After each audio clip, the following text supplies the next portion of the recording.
નમસ્કાર. નવજીવન ટ્રસ્ટ પરિવાર વતી હું રામ મૌર્ય આપ સૌનું હાર્દિક સ્વાગત કરું છું. આપ સૌ કાવ્યગોષ્ઠી ઉપક્રમમાં પધાર્યા છો.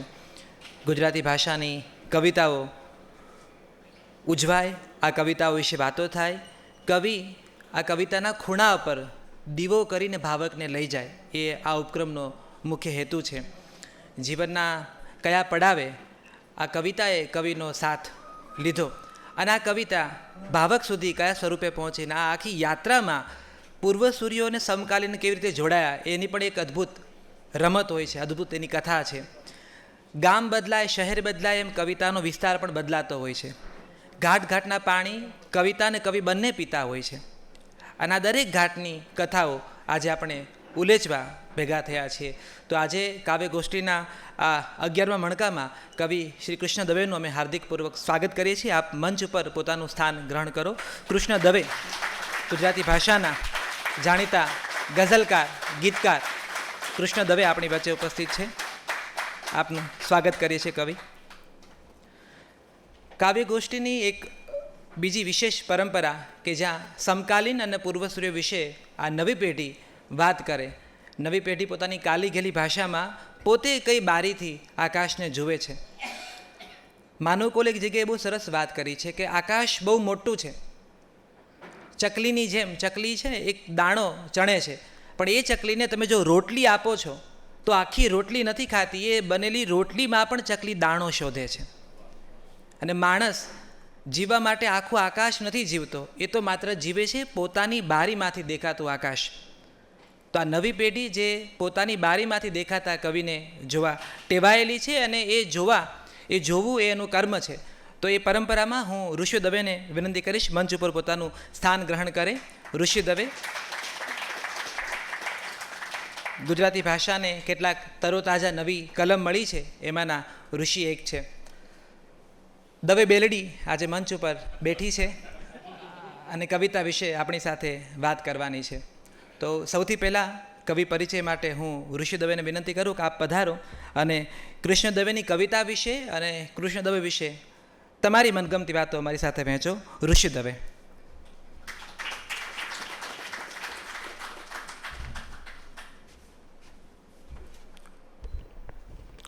Thank you Ram. સૌપ્રથમ આપ સર્વેને નમસ્કાર. વિવેકભાઈ અને નવજીવન ટ્રસ્ટનો ખૂબ આભાર આવો ઉત્તમ ઉપક્રમ રાખવા માટે.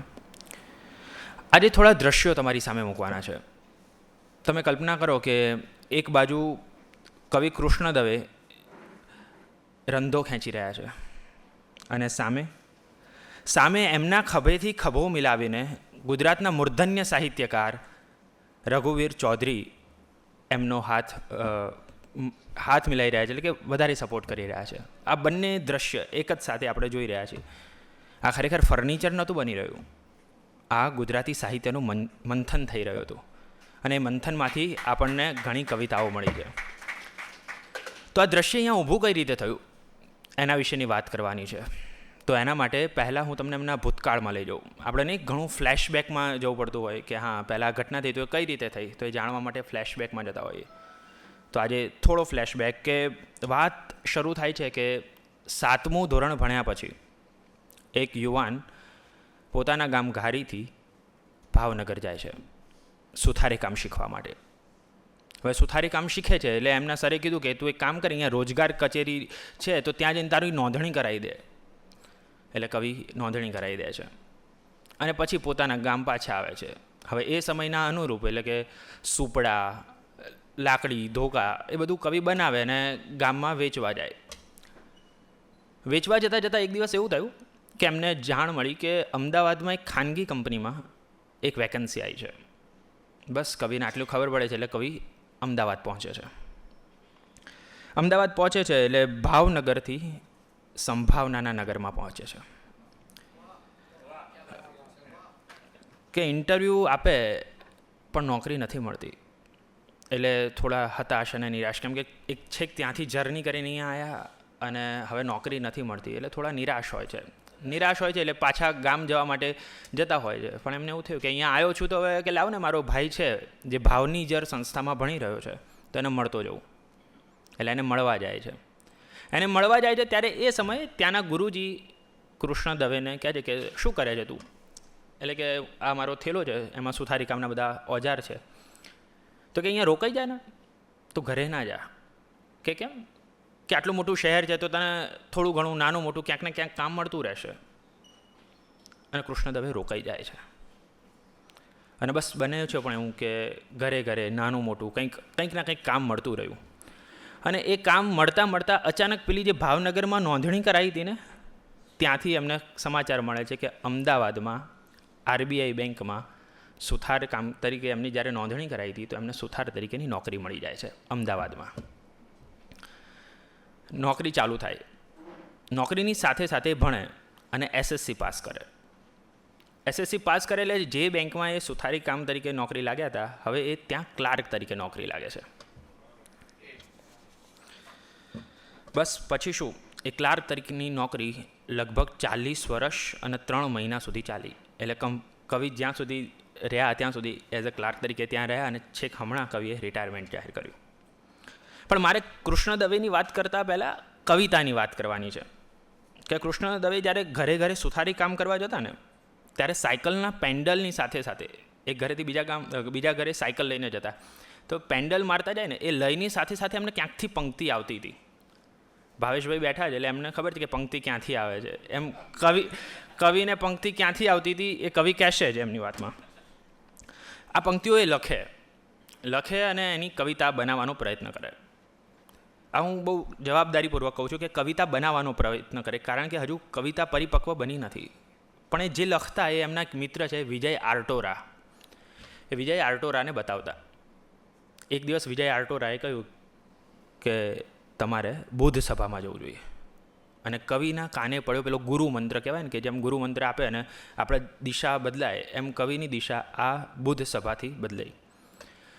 હવે સુથારી કામના અનુભવના કારણે એમને ખબર કે ક્યાંય પણ વહેરવાનું શરૂ કરવું, એટલે કે રંધો મારવાનું શરૂ કરવું ને, એને પહેલાં લાકડું બધી બાજુથી જોઈ લેવું પડે કે ભાઈ ક્યાંથી. એવું કવિએ બુદ્ધ સભામાં પણ એપ્લિકેશન કર્યું કે પહેલાં ગયા તો થોડો સમય ખાલી જોયું કે શું ચાલે છે. એ જોતાં જોતાં એમને ખબર પડી કે કવિતા કઈ રીતે માણી શકાય. એમ કવિતા માણતા થયા અને પછી એમણે લખેલી કવિતા રજૂ કરતા થયા, આપતા થયા. આમ એ સમયે પિનાકિન ઠાકર છે, પછી શનિ સભામાં ચિરુભાઈ મોદી છે અને બુદ્ધ સભાના ધીરુભાઈ પરીખ છે. આ ત્રણેયના અધ્યક્ષ સ્થાને એમણે પોતાની કવિતાને સિદ્ધ કરી. પછી કવિએ કવિતા લખવાની શરૂ કરી અને ઘણી કવિતા લખાઈ, બહુ પ્રસિદ્ધ થઈ, બહુ સારી કવિતા લખાઈ અને સમય આવ્યો એનો પહેલો સંગ્રહ બહાર પાડવાનો. સંગ્રહ બહાર પાડો એટલે કવિના મનમાં પહેલો પ્રશ્ન આવે કે નામ શું આપીશું. કવિને આવ્યો યાર નામ શું આપીશું, અલગ અલગ બધા જાતના નામ આવે, પણ કવિની અંદર પેલો સુથાર છે ને સતત જીવતો રહ્યો છે. એ સુથારે એમને પહેલું નામ આપ્યું કે પ્રહાર. આપણે પ્રહાર કરીએ. અને કવિએ પહેલો પોતાનો સંગ્રહ આપ્યો પ્રહાર. પ્રહારમાં ઘણી બધી કવિતા છે, પણ પ્રહારની સૌથી વિશેષતા એ છે કે એની અંદરનો લય, એ સાયકલ પર પેન્ડલ વાગવાનો લય હોય કે પછી બેંકમાં કર્મચારી તરીકે રૂપિયા ગણવાનો લય હોય કે સુથારી કામમાં રંધો મારવાનો લય હોય કે કવિતામાં ગીતનો લય હોય. આમ ચારેય પ્રકારના લય એકબીજા સાથે એવી રીતે ભળી ગયા કે આપણા સમાજના જે મૂર્ધન્ય સાહિત્યકારો છે ને, એની સાથે કવિતા કરતાં એમના ઘરના ફર્નિચરના કામ પણ કવિએ કર્યા. અને મેં પૂછ્યું કે આ હું સ્ટેજ ઉપરથી કહી શકું, તો દાદુએ બહુ મિજાજી છો કે હા તમ તારે કોને, આપણે તો કે પ્રમોશન થાય છે ને. એટલે મજાની વાત એ છે કે અમે નવી પેઢી તરીકે જ્યારે પોતાની આગામી એટલે કે પુરોગામી પેઢીને પૂછીએ તો એકદમ નિખાલસતાથી બધા જવાબો પ્રાપ્ત થયા છે. આમ એવું નહીં કે તું મર્યાદા મારે આવું પૂછી શકે, એવું નહીં. બહુ હળવાશથી એમણે કીધું તમ તારે કહો. અને મને જણાવતા આનંદ થાય છે કે જ્યારે 15-16 વર્ષની ઉંમરે એક યુવાન પોતાના જે શસ્ત્રની જે થેલો લઈને આવ્યો હતો, ત્યારે એને ખબર નથી કે શું કરવાનું છે. એ 15-16 વર્ષનો યુવાન આગળ જતાં અમદાવાદમાં ફર્નિચરનું પોતાનું કારખાનું ચલાવે છે.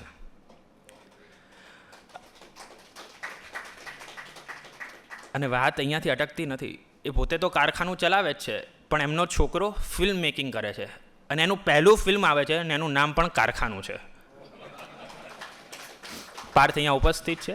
ઓગસ્ટમાં એનું ફિલ્મ આવે છે કારખાનું, એ કવિનો આપણો. હવે આ તો કવિના જીવનની વાત થઈ, પણ હવે કવિતાની અંદર થોડી ગ્રે શેડેડ વાત કરવી છે. કે ઘણા બધા વિદ્વાન કવિ છે ને એ કૃષ્ણ દવે ને વ્યાસ સ્તુતિ અલંકારમાં એવું કહે કે તમે તો બહુ પ્રસિદ્ધ કવિ છો ને, લોકપ્રિય કવિ છો. ઘણા એમાં એવું કહે કે તમે તો એટલે કવિ બહુ જ સારા બાળ ગીત લખે કે તમે બાળ ગીતકાર છો એમ. એટલે આ અલગ અલગ સીમાઓમાં બાંધવાનો પ્રયત્ન કરે. ત્યારે કવિ પોતાના અલગ જ મિજાજમાં એનો જવાબ આપતા શું કહે છે કે ઢેફું સમજીને તમે ફેંકી દો ધૂળમાં, કે સોનાના ત્રાજવેથી તોલો, અમને શું ફેર પડે બોલો. કે આંગળીઓ પકડીને ક્યાં આવ્યા હતા કોઈની કે ભૂલા પડવાથી અમે ડરીએ. અમે તો કે એક રેન્ડમ કંપનીમાં રોજગારી માટે આવ્યા હતા ને ત્યારથી સ્થાયી થઈ ગયા છીએ. કે આંગળીઓ પકડીને આવ્યા હતા ક્યાં કોઈની કે ભૂલા પડવાથી અમે ડરીએ, માર્ગને પગલાંને મોજ મળી જાય એમ આપણે આપણામાં ફરીએ. અને લહેરખીને જોઈ ઘણા ભોગડ ભીડે ને ઘણા કહે કે બારીઓ તો ખોલો, અમને શું ફેર પડે બોલો. આમ મજાની વાત એ છે કે સામાન્ય રીતે કવિની કવિતામાંથી પસાર થતા હોઈએ ને તો દાદ મેળવવા માટે નિરાશા, દુઃખને વાચા આપવાની મુખ્ય કળા કવિ પાસે હોય છે. પણ જ્યારે હું દાદુની કવિતામાંથી પસાર થયો, દાદુ એટલે એમની ઉંમરના કારણે દાદુ નથી કહેતો, એમની કવિતાની સમજના કારણે એમને દાદુ કે ખરેખર દાદુ કવિ છે. કે કેમ કે એમની કવિતામાંથી જ્યારે હું પસાર થતો ને તો મને એવું ના લાગ્યું કે ખાલી દુઃખ કે ખાલી પીડાની કવિતા છે, તો કે આમાં કવિને કશુંક મળ્યાનો સંતોષ છે. તો બીજું શું છે કે કોઈને કશુંક વહેંચ્યાનો રાજીપો છે. તો કે ત્રીજું કે કોઈને મળ્યાનો આનંદ છે. આમ કવિતામાં ખાલી દુઃખ, દર્દ, પીડા નહીં પણ ઘણું ગુમાવ્યા પછીની સાંત્વના છે. આ સાંત્વના આપવી બહુ જરૂરી હોય છે અને કવિની કવિતામાંથી મળતી હોય છે. આ બધું કવિને અમદાવાદે આપ્યું છે. એટલે આ માટે અમદાવાદને માત્ર લગાવનગર કે અભાવનગર કે પ્રભાવનગર એવું કહેવાની જરૂર નથી. મને ખબર છે આ સંભાવનગર છે અને કવિને સંભાવના અહીંયાથી મળી છે. તો ઘણીવાર એવું પણ કહી દેવામાં આવે કે કૃષ્ણ દવે એટલે ગીત કવિ, બસ એમને ગીતના બીબામાં ઢાળી દેવાના. પણ અત્યારે હું જવાબદારીપૂર્વક આ સ્ટેજ ઉપર ઊભો છું અને મારે તમને કવિના વિસ્ફોટ સંગ્રહમાંથી એક અદ્ભુત અછાંદસ રચના તમને સંભળાવી છે. એમની ગીત કવિતા બહુ બધી પ્રસિદ્ધ છે, બહુ બધા આપણે જાણીએ છીએ અને લગભગ બધા એ ગીતોને માણ્યા છે. વાંસલડી.com ને આપણે ગરબા ગાયા છે એની ઉપર, બરાબર છે. પણ મારે તમને જે કવિતા નથી વંચાઈ અથવા જે આપણા સુધી નથી પહોંચી ત્યાં સુધી લઈ જવા છે કે કવિએ અછાંદસમાં કેવું અદ્ભુત કાર્ય કર્યું છે. તો એક કવિતાનું નામ છે બસ. બસ એટલે થોભી જાઓ બસ એવું નહીં, બસ વાહન. કે 95% સળગી ગયેલી બસે અંતિમ શ્વાસ લેતા પહેલાં કહ્યું કે યાદ છે તમને રોડ ઉપર બાંધેલી છાપરીવાળા બસ સ્ટેન્ડની નીચે તમે મારી રાહ જોતા હતા અને તમે બેઠા બેઠા પૂછી લેતા હતા કે બસ ક્યારે આવશે. અને હું આવું ત્યારે તમે હોંશે ગોઠવાઈ જતા હતા બારી પાસે અને નાની હથેળી હતી આવજોથી આખી સીમને તમે ભરી દેતા હતા. યાદ છે તમને બ્લુ ચડ્ડી, સફેદ શર્ટ પહેરી, નાનકડું દફતર લગાવી તમે ઊભા રહેતા હતા ગામના વડલાની નીચે, મારી રાહ જોતા હતા. અને હું આવું એટલે તમે મારી સીટમાં કૂદીને પહોંચી વળતા હતા, જાણે માનો ખોળો ખૂંદતા હોય ને એમ જ. યાદ છે તમને હટાણું કરવા ગયેલા બાપુજી, મોતિયો ઉતરાવા ગયેલી માને લઈને, ભાણેજ સાથે પિયરે રહેવા આવતી બહેનને લઈને, નિશાળે ભણવા ગયેલી દીકરીને લઈને, તમારી પેઢી દર પેઢીએ મારા ઉપર મૂકેલા વિશ્વાસને લઈને રોજ સાંજે હું જ તો પાછી આવતી હતી તમારા ગામમાં. મને સળગાવતા પહેલાં તમારા હાથ કંપ્યા તો હશે જ, પણ તમને માણસમાંથી ટોળું બનાવી નાખતા એ લોકોને એટલું તો પૂછી જોજો કે તમે ક્યારેય બસમાં બેઠા છો ખરા?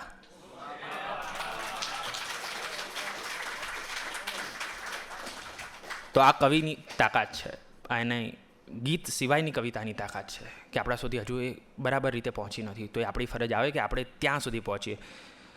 અને કવિ લોકપ્રિય છે જ ખાલી એટલા માટે નહીં કે એમનો લય બહુ સારો છે કે એમની કહેવાની પદ્ધતિ બહુ સારી છે, પણ એટલા માટે કારણ કે કવિની કવિતા આપણને પ્રશ્ન પૂછે છે અને પ્રશ્ન આપણને સ્પર્શે પણ છે. કવિને ગીત કહીને સીમિત આપણે ના કરી શકીએ, કારણ કે આપણે જો આવું કહીએ ને તો એક કવિની લઘુતા નહીં પણ આપણી લઘુતા છે કે કવિ ખાલી ગીત કવિ છે. આ કવિના કેટલાક ઉત્તમ ગઝલના શેર મારે તમને સંભળાવવા છે. અહીંયા મેં ગીત હાથે કરીને નથી લીધા, મારે એમના અલગ અલગ સ્વરૂપો વિશે વાત કરવી છે. તો એક લાંબી બેરની ગઝલ વિશે મારે તમને વાત કરવી છે કે લહેર ખીને તો ઘણું એ શ્વાસમાં ભળવું હતું, પણ બંધ બારી બારણા ખોલો જ નહીં તો થાય શું. કે લહેર ખીને તો ઘણું એ શ્વાસમાં ભળવું હતું, પણ બંધ બારી બારણા ખોલો જ નહીં તો થાય શું. ને સૂર્યને ઉગી પ્રથમ તો આપને મળવું હતું, પણ બંધ બારી બારણા ખોલો જ નહીં તો થાય શું. અને કે ખૂબ છેટેથી ઉછળતું કૂદતું ભીનાશ લઈ આવેલ ઝરણું બારણું ખખડાવતા ખખડાવતા ઊંઘી ગયું. કલ્પન જોજો કે ખૂબ છેટેથી ઉછળતું કૂદતું ભીનાશ લઈ આવેલ ઝરણું બારણું ખખડાવતા ખખડાવતા ઊંઘી ગયું. અને શું કહું, એને તમારી સાવ કોરી કટ આંખોમાં ખડખડવું હતું, પણ બંધ બારી બારણા ખોલો જ નહીં તો થાય શું. અને કવિએ આ જ ગઝલમાં એક શેરમાં બે પેઢી વચ્ચેની કશ્મકશની વાત કરી છે કે બે પેઢી, આપણે નહીં કહેતા કે બંને વચ્ચે જનરેશન ગેપ આવી ગયો છે અને એક પેઢી સ્થળાંતરને પ્રાધાન્ય આપતી હોય અને એક સ્થિરતાને પ્રાધાન્ય આપતી હોય. તો એવો જ એક શેર કે કેટલાય વૃક્ષ એને આટલું સમજાવતા સમજાવતા થાકી ગયા, કે કેટલાય વૃક્ષ એને આટલું સમજાવતા સમજાવતા થાકી ગયા, કે પંખીઓની જેમ ઉડી જે ગયેલા એમને પાછા વળવું પણ હતું, પણ બંધ બારી બારણા ખોલો જ નહીં તો થાય શું. તો કવિની આ રચના આ ખૂબ લાંબી બેરની રચના હતી. તો ખાલી એવું નહીં કે કવિએ ગઝલનુંમાં ગીતનુંમાં ગઝલમાં કામ કર્યું, ટૂંકા બેરમાં પણ કવિએ આટલી જ ચીવટથી કેટલીક અદ્ભુત ગઝલો લખી છે. એનાય 2-3 શેર મારે તમને લઈ જવા હતા કે 1-2 પણ જળ હળ્યા, 1-2 પણ જળ હળ્યા તો બહુ થયું. આ પેલી સંતોષની વાત મેં કરી ને, તો કવિની કવિતામાં આ સંતોષ છે કે જે મળ્યું એ બહુ પૂરતું છે. તો કે 1-2 પણ જળ હળ્યા તો બહુ થયું, આપણે ખુદને મળ્યા તો બહુ થયું. કે 1-2 પણ જળ હળ્યા તો બહુ થયું ને આપણે ખુદને મળ્યા તો બહુ થયું. ને હોય જ્યાં ઊંડાણ, શેર જોજો કે હોય જ્યાં ઊંડાણ જટ બોલે નહીં, હોય જ્યાં ઊંડાણ જટ બોલે નહીં, પણ હોઠ એના સળવળ્યા બહુ થયું. અને ઝાંઝવા છે બોર્ડ તો લટકાવીએ, બોર્ડ નહીં મળે કે ઝાંઝવા છે બોર્ડ તો લટકાવીએ, 1-2 પાછા વળ્યા બહુ થયું. કે ઝાંઝવા છે બોર્ડ તો લટકાવીએ, 1-2 પાછા વળ્યા બહુ થયું. તો આ 1-2 ને પાછા વાળવાની ઘટના જે સંતોષની ઘટના છે એ કવિ, એટલે કવિના ભાથામાં પ્રેમ અને સંતોષની વાત તો છે જ, પણ સાથે વ્યંગના બાણ પણ છે. તો એ કઈ રીતે આવે છે એના વિશેની વાત કરતા કે 4 પગે થઈ ભાગ્યા હતા તે બીજું શું થયું, હાંફી ગયા ને. કે 4 પગે થઈ ભાગ્યા હતા તે બીજું શું થયું, હાંફી ગયા ને. તમે ઝાંઝવા માંગ્યા હતા તે બીજું શું થયું, હાંફી ગયા ને. અને પીડા તો પોતી કી મૂડી, જોજો કે પીડા તો પોતી કી મૂડી એનો ઢંઢેરો શું પીટવાનો, કે પીડા તો પોતી કી મૂડી એનો ઢંઢેરો પીટવાનો. ઢોલ બનીને વાગ્યા હતા તો બીજું શું થયું, હાંફી ગયા ને. અને એક શેર અત્યારે બહુ આપણને કનેક્ટ થાય કે એક ધુમાડાનો જાદુગર, કે એક ધુમાડાનો જાદુગર ઊંચા ઊંચા મહેલ બનાવે તમને સાચા લાગ્યા હતા. બીજું શું થયું, હાંફી ગયા ને. તો જ્યારે આવી અદ્ભુત ગઝલ લખતા કવિ એક બાળક બનીને બાળક ગીત લખે તો તમે જોજો કે કવિના ભાથામાં કેટલા બાણ છે. ગીત કવિથી આપણે પ્રસિદ્ધ છીએ, પરિચિત છીએ. ગઝલ, લાંબી બેરની ગઝલ, ટૂંકી બેરની ગઝલ, અછાંદસ અને હવે બાળ કવિતા. અને ચારેયમાં કવિનું અલગ અલગ પોતીકું પોત સત્ય અલગ અલગ રીતે. તો એક બહુ જ પ્રસિદ્ધ પણ બાળ કવિતા કવિની મારે રજૂ કરવી છે. આ બાળ કવિતા આવનારી પેઢીના બાળકોની આંખમાં નવું કૌતુક ઉમેરશે, એટલા માટે અહીંયા રજૂ કરું છું કે કહે ટામેટું, કે કહે ટામેટું મને ફ્રીજમાં લાગે છે બહુ ઠંડી, દૂધી માસી જટ પહેરાવો બંડી. કે કહે ટામેટું મને ફ્રીજમાં લાગે છે બહુ ઠંડી, દૂધી માસી જટ પહેરાવો બંડી. અને આના કરતાં ડાળ પર રમતા અડકો દડકો રમતા, કે આના કરતાં ડાળ પર રમતા અડકો દડકો, મીઠો મીઠો મને લાગતો એ સવારનો તડકો. અને અહીંયા તો બસ ઠંડી ઠંડી ને બરફના ગામ, અહીંયા તો બસ ઠંડી ઠંડી ને બરફના ગામ, કોણે ફ્રીજ બનાવ્યું જેમાં નથી હૂંફનું નામ? કે અહીંયા તો બસ ઠંડી ઠંડી ને બરફના ગામ, કોણે ફ્રીજ બનાવ્યું જેમાં નથી હૂંફનું નામ? ત્યાં દરવાજો ખુલ્યો ફ્રીજનો લેવા માટે ઘારી, ત્યાં મોડાભાઈએ ટામેટાને ટપાક ટપલી મારી. અને દળદળ કરતું ગયું ટામેટું છેક ફ્રીજની બહાર. હવે બહાર જાય તો શું થાય છે એની વાત, કે દળદળ કરતું ગયું ટામેટું છેક ફ્રીજની બહાર, બારીમાંથી સૂરજ જોયો નથી ખુશીનો પાર. ત્યાં નાના બે કિરણો આવ્યા રમવા અડકો દડકો, કહે ટામેટા રાજા મીઠો મીઠો પહેરો તડકો. તો આમ કવિએ ત્રણેય પેઢીને, એટલે કે બાળકોને, યુવાનોને અને જે પોતાના વયસ્ક અથવા વયસ્ક થઈ ગયા છે એમને, ત્રણેય પેઢીને એક સાથે અલગ અલગ કવિતાઓ આપી છે અને બધા એને પોતે સ્વીકારી શકે છે. આપણે ઘણી ફિલ્મોમાં કેવું કે સૌથી પહેલાં ક્લાઇમેક્સ બતાવી દેવામાં આવે કે હા આ, અને પછી એનું ફ્લેશબેક શરૂ થાય કે ઘટના શું હતી, કઈ રીતે બની, પછી એમાં હિરોઈન ઉમેરાય, પછી આખી વાર્તા ઉમેરાય, હીરોનો સંઘર્ષ ઉમેરાય, ફાઇટ થાય, વિલન, આ બધું જ થાય. આજે અહીંયા એવું જ કંઈક કરવાનું છે આપણે, એટલે ફાઇટ નથી કરવાની, એવું જ કંઈક, એટલે કે કવિ કૃષ્ણ દવેનું ફ્લેશબેક જોવાનું છે. તો આપણે કૃષ્ણ દવેને વિનંતી કરીએ કે આવે, એમની કવિતાની આંગળી પકડીને આપણને કલ્પન સુધી, એ કલ્પનથી એની ક્રિયા સુધી, અને ક્રિયાથી એ ઘટના સુધી લઈ જાય કે જ્યાંથી કૃષ્ણ દવે કવિ કૃષ્ણ દવે બને છે. તો આવો જોરદાર તાળી સાથે હું રામને વિનંતી કરું કે આગળનો સંભાળ. Thank you.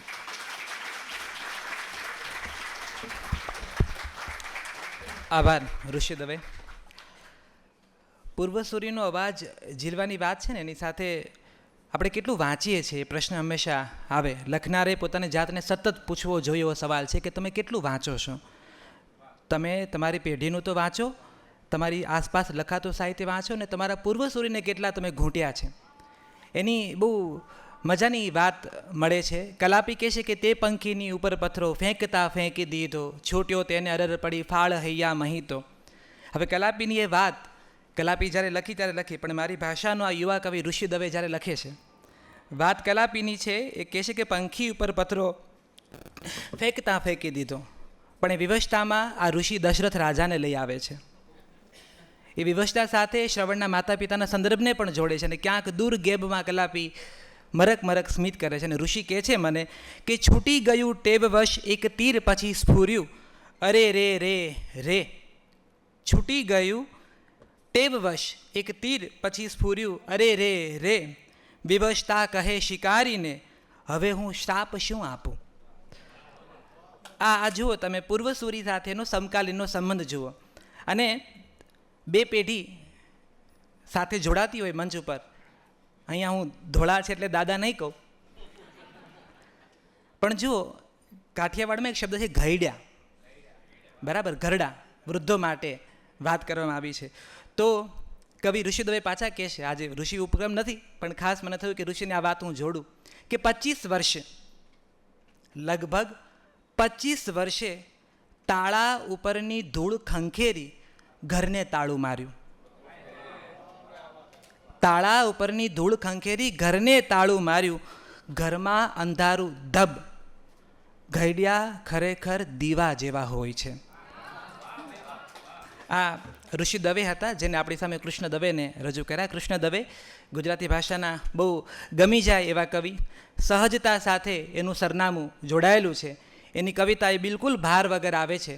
એની કવિતા એ છાપ લઈને આવે છે કે હું કૃષ્ણ દવેની કવિતા છું, અને કૃષ્ણ હોય તો એને ભાર રાખવો ન જોઈએ, ભલે ટચલી આંગળીઓ ગોવર્ધનનો ભાર ઉચકે, પણ એ સહજતા તો કૃષ્ણ સાથે જોડાયેલી હોય. ધારી એમનું જન્મસ્થળ, અને ધારી સાથે છે ને રામવાળો જોડાયેલો છે. ધારી ધ્રુજે અમરેલી ધ્રુજે ને ખાંભા થરથર થાય.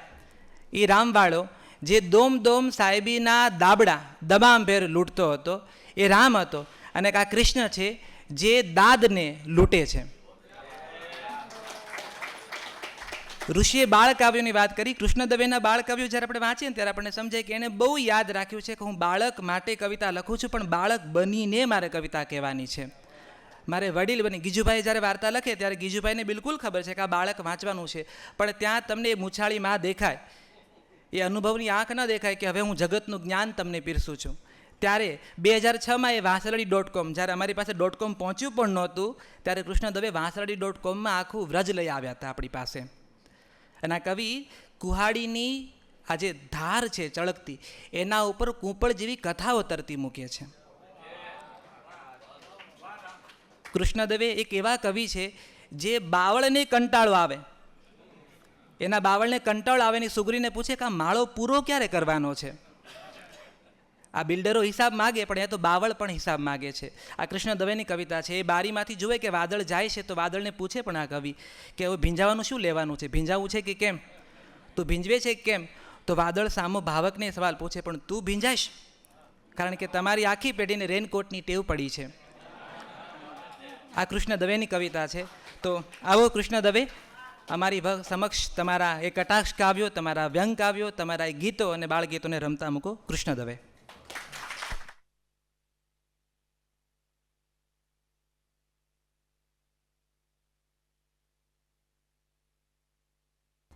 સૌને નમસ્કાર કરી અને મારી વાત ચાલુ કરું છું. અને સર્વપ્રથમ અમારા કવિઓને, સાહિત્યકારોને, કલાકારોને નવજીવન આપવા માટે નવજીવનને હું અભિનંદન આપું છું સાહેબ. કેમ કે મારા શહેરમાં કોઈ એક જ કવિને લઈને કે કોઈ એક જ કલાકારને લઈને બહુ ઓછા કાર્યક્રમો થતા હતા, જે હવે નવજીવને ચાલુ કર્યા છે. સરસ મજાના બીજા કાર્યક્રમો થાય જ છે, જેમાં 2-3 કવિઓ સાથે હોય અને કાર્યક્રમ થાય. પણ સાહેબ, એકલા કવિને રજૂ કરવો ને એ જરાક અઘરું કામ છે, પણ નવજીવને એ અઘરું કામ ઉપાડ્યું છે.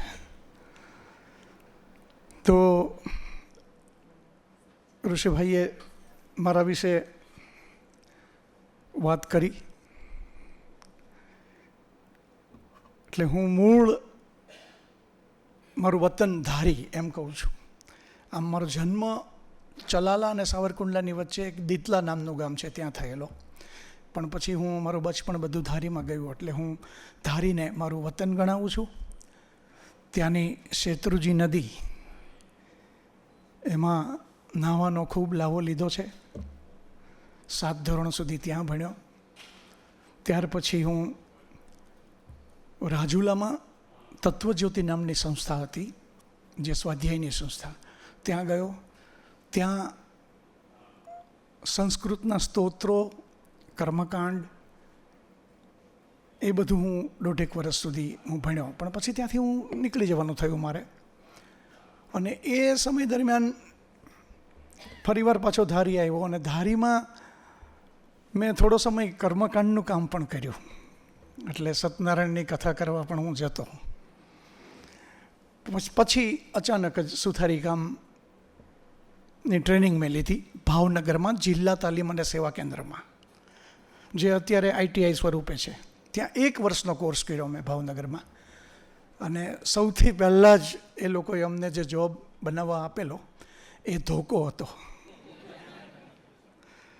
અને એ વસ્તુ જોડાઈ ગઈ સાહેબ આખી. તો ત્યારથી માંડીને, એટલે કે 79થી માંડીને આજ સુધી સુથારી કામ સતત મારી સાથે જોડાયેલું છે. આજની તારીખમાં પણ હું સુથારી કામ કરું જ છું મારી ફેક્ટરીમાં. એ દરમિયાન ભાઈએ વાત કરી એમ, વચ્ચે હું અહીં અમદાવાદ આવ્યો, અને એ બધો સંઘર્ષ આખો, બધાને પોતપોતાનો એક સંઘર્ષ હોય જ છે આખો. પણ એમાં ખબર નહીં કવિતા ક્યારે આવી. પણ એ પહેલાં હું એક વાત કહી દઉં કે મારા દાદા ભાવનગરમાં બહુ જ જાણીતા ચિત્રકાર, અને પાછા અધ્યાત્મના બહુ ઊંડા અભ્યાસુ. એટલે એમણે એક ગ્રંથ લખેલો, દુઃખનું મૂળ દ્વૈત. આખું ઉપનિષદ અને વેદોનું દોહન કરી અને સરળ ગુજરાતી ભાષામાં 80 વર્ષ પહેલાં મારા ફાધરને એ ગ્રંથ આપેલો. એ ગ્રંથ સચવાઈ રહ્યો અને એને મેં પુસ્તક સ્વરૂપે દુઃખનું મૂળ દ્વૈત એ સ્વરૂપે બહાર પડ્યો. એટલે મારામાં જે કવિતા આવીને કદાચ એ પેઢી દર પેઢી એ રીતના ઉતરતી આવી. મારા પિતાશ્રી પણ થોડીક કવિતા કરતા અને એટલે મૂળ વારસો તો મને એમ લાગે કે મારા દાદામાંથી ઉતરી આવ્યો આખો. અને કવિતા એ રીતે ચાલુ થઈ અને અમદાવાદમાં એ સંઘર્ષના સમય સંઘર્ષ કર્યો, એમાંથી બહાર પણ નીકળ્યા. પણ આમ તો સંઘર્ષ તો સતત ચાલુ જ હોય છે, ક્યાં નથી હોતો, દરેક સમયે સંઘર્ષ ચાલુ હોય છે. એટલે એ સમયે જે અનુભવ્યું ને એ બધું ભરતો ગયો આંખમાં. અને પછી એ ક્યારે કવિતા સ્વરૂપે બહાર આવ્યું એ ખબર ના પડી. હું રિઝર્વ બેંક ઓફ ઇન્ડિયામાં નોકરીએ લાગ્યો એઝ એ સુથાર તરીકે. અને મારા 2 ઓફિસરો પણ અહીં બેઠા જ છે, જે એ વખતના સાક્ષી છે કે હું જ્યારે સંઘર્ષ કરતો. અને 1990માં તો મેં અમારા એ ઓફિસરનું ફર્નિચર બનાવેલું બધાનું.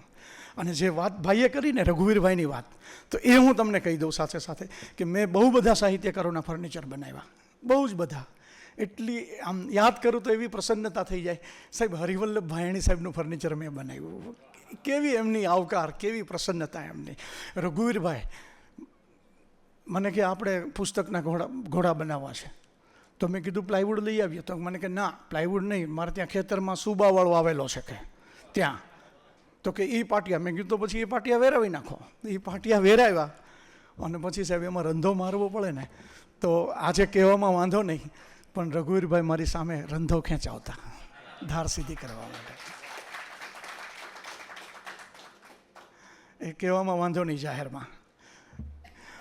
એવી જ રીતના માધવભાઈનું ફર્નિચર, બારાડી સાહેબનું ફર્નિચર, શેઠ સાહેબને ત્યાં, શેઠ સાહેબ નહીં, આપણે ભોળાભાઈને ત્યાં પણ મેં ફર્નિચર બનાવ્યું.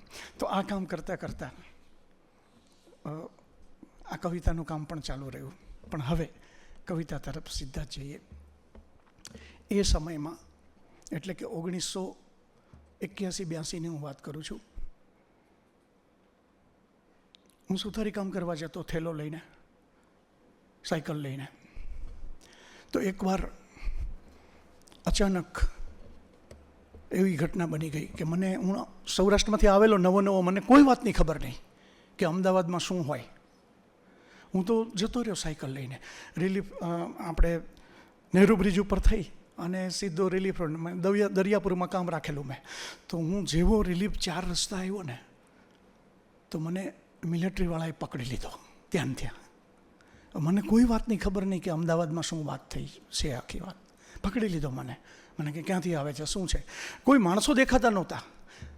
મને કે માલુમ નહીં એ કરફ્યુ હે. ત્યારે મને ખબર પડી કે મેં પૂછ્યું કરફ્યુ એટલે શું એમ. ત્યારે એટલે એ સમજી ગયા કે આ છોકરાને કાંઈ ખબર નથી. મારા હથિયાર જોયા, બધું જોયું, એક બાજુ બેસાડી દીધો મને. અને મેં કીધું શું થશે મારું ખબર નહીં. ત્યાં એક સાર્જન્ટ કોઈ મોટા આવ્યા અને એણે જોયું મારી સામું, મને પૂછ્યું અમને. તો આ સૈનિકે કીધું કે ભાઈ આવી રીતના કંઈક છે આખું. એમણે કંઈક કીધું એટલે મને જ્યાં જાય વાપસ ચલા જા. અને સાહેબ હું પાછો જતો રહ્યો. ઘેર ગયો ત્યારે મારા જે મકાન માલિક હતા એણે કીધું મને કે તું કામે જતો રહ્યો કે આજે તો આખું શહેર મિલિટરીને સોંપાઈ ગયું છે કે એ સમયમાં. ત્યારે મને એ ભયંકરતાની ખબર પડી. પછી છાપાઓ વાંચતો થયો એટલે ખબર પડી કે હું કેવી જગ્યાએ ફસાઈ ગયો હતો સાહેબ. 4 વર્ષ કે 3 વર્ષ પછી નરેન્દ્ર દવે, આપણા સૌરાષ્ટ્રના સિંહ છેલભાઈ, એમના દીકરા, એમને ઘેર એક ગોષ્ઠી. અને એ ગોષ્ઠીમાં હું ગયો તો ત્યાં બધા મોટા મોટા સાહિત્યકારો બેઠેલા અને બધા એક પછી એક પોતપોતાની રચના વાંચે. હું પણ બેઠેલો અને બહુ સરસ રીતે સાંભળતો હતો, દાદ આપતો હતો. તો નરેન્દ્રભાઈ મને કીધું, મને કે છોકરા તું કવિતા લખતો લાગે છે કે. મેં કીધું હા લખું છું. તો કે બોલ બોલ, કવિતા લાવ્યો તો બોલ.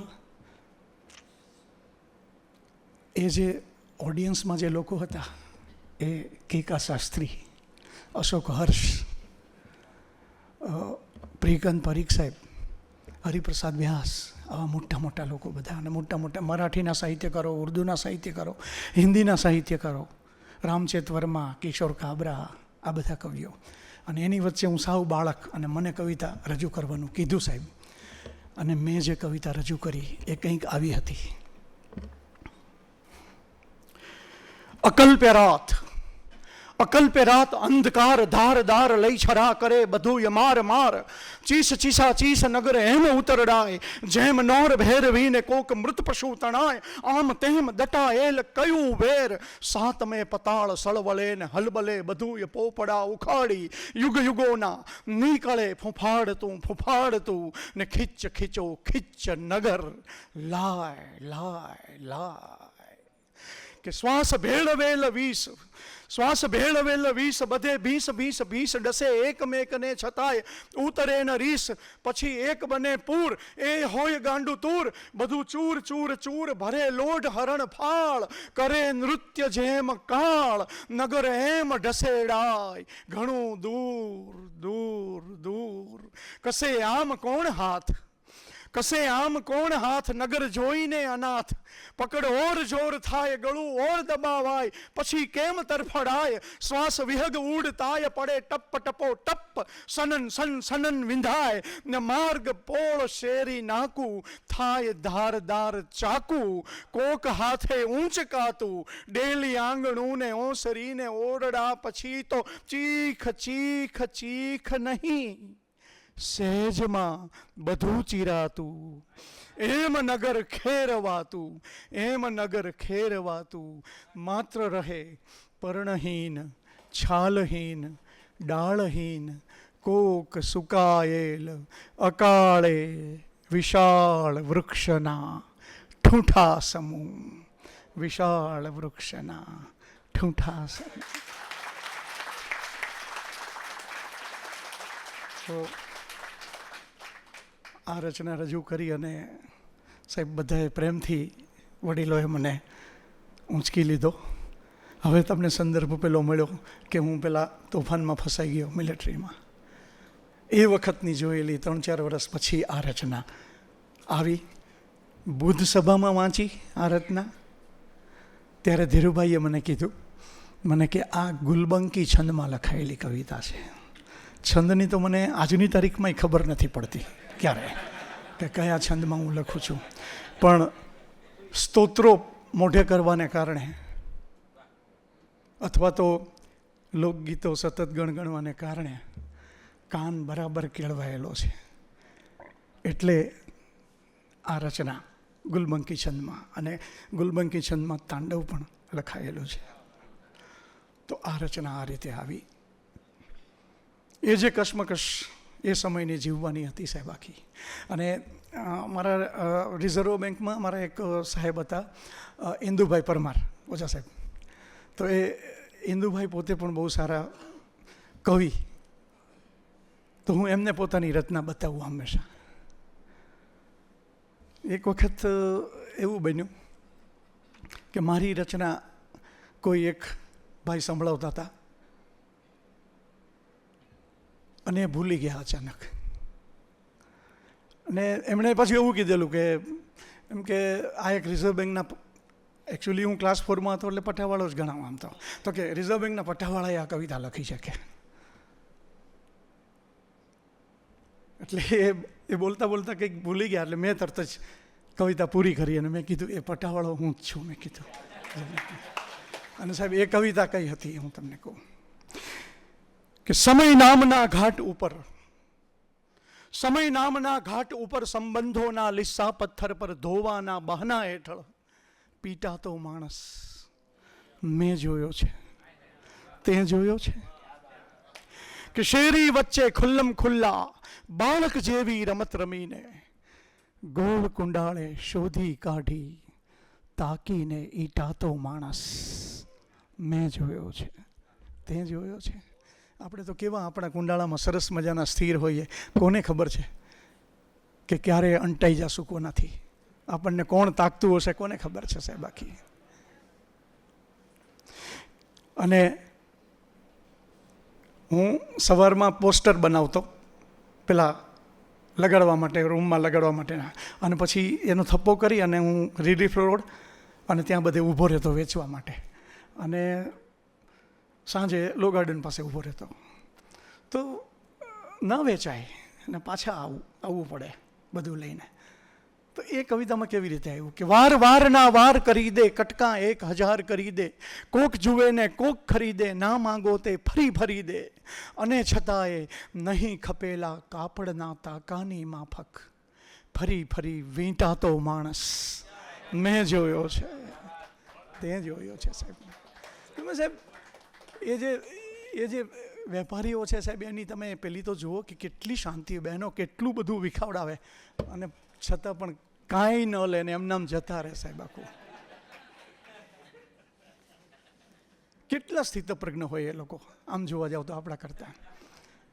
અને ત્રીજું દ્રશ્ય છે કે વાઢે કાઢે રસને બાળે, વાઢે કાઢે રસને બાળે, બાળી બાળી ફરી ઉકાળે, પછી નિરાતે ઠારે ગાળે, સઘળા બેસી એક કુંડાળે.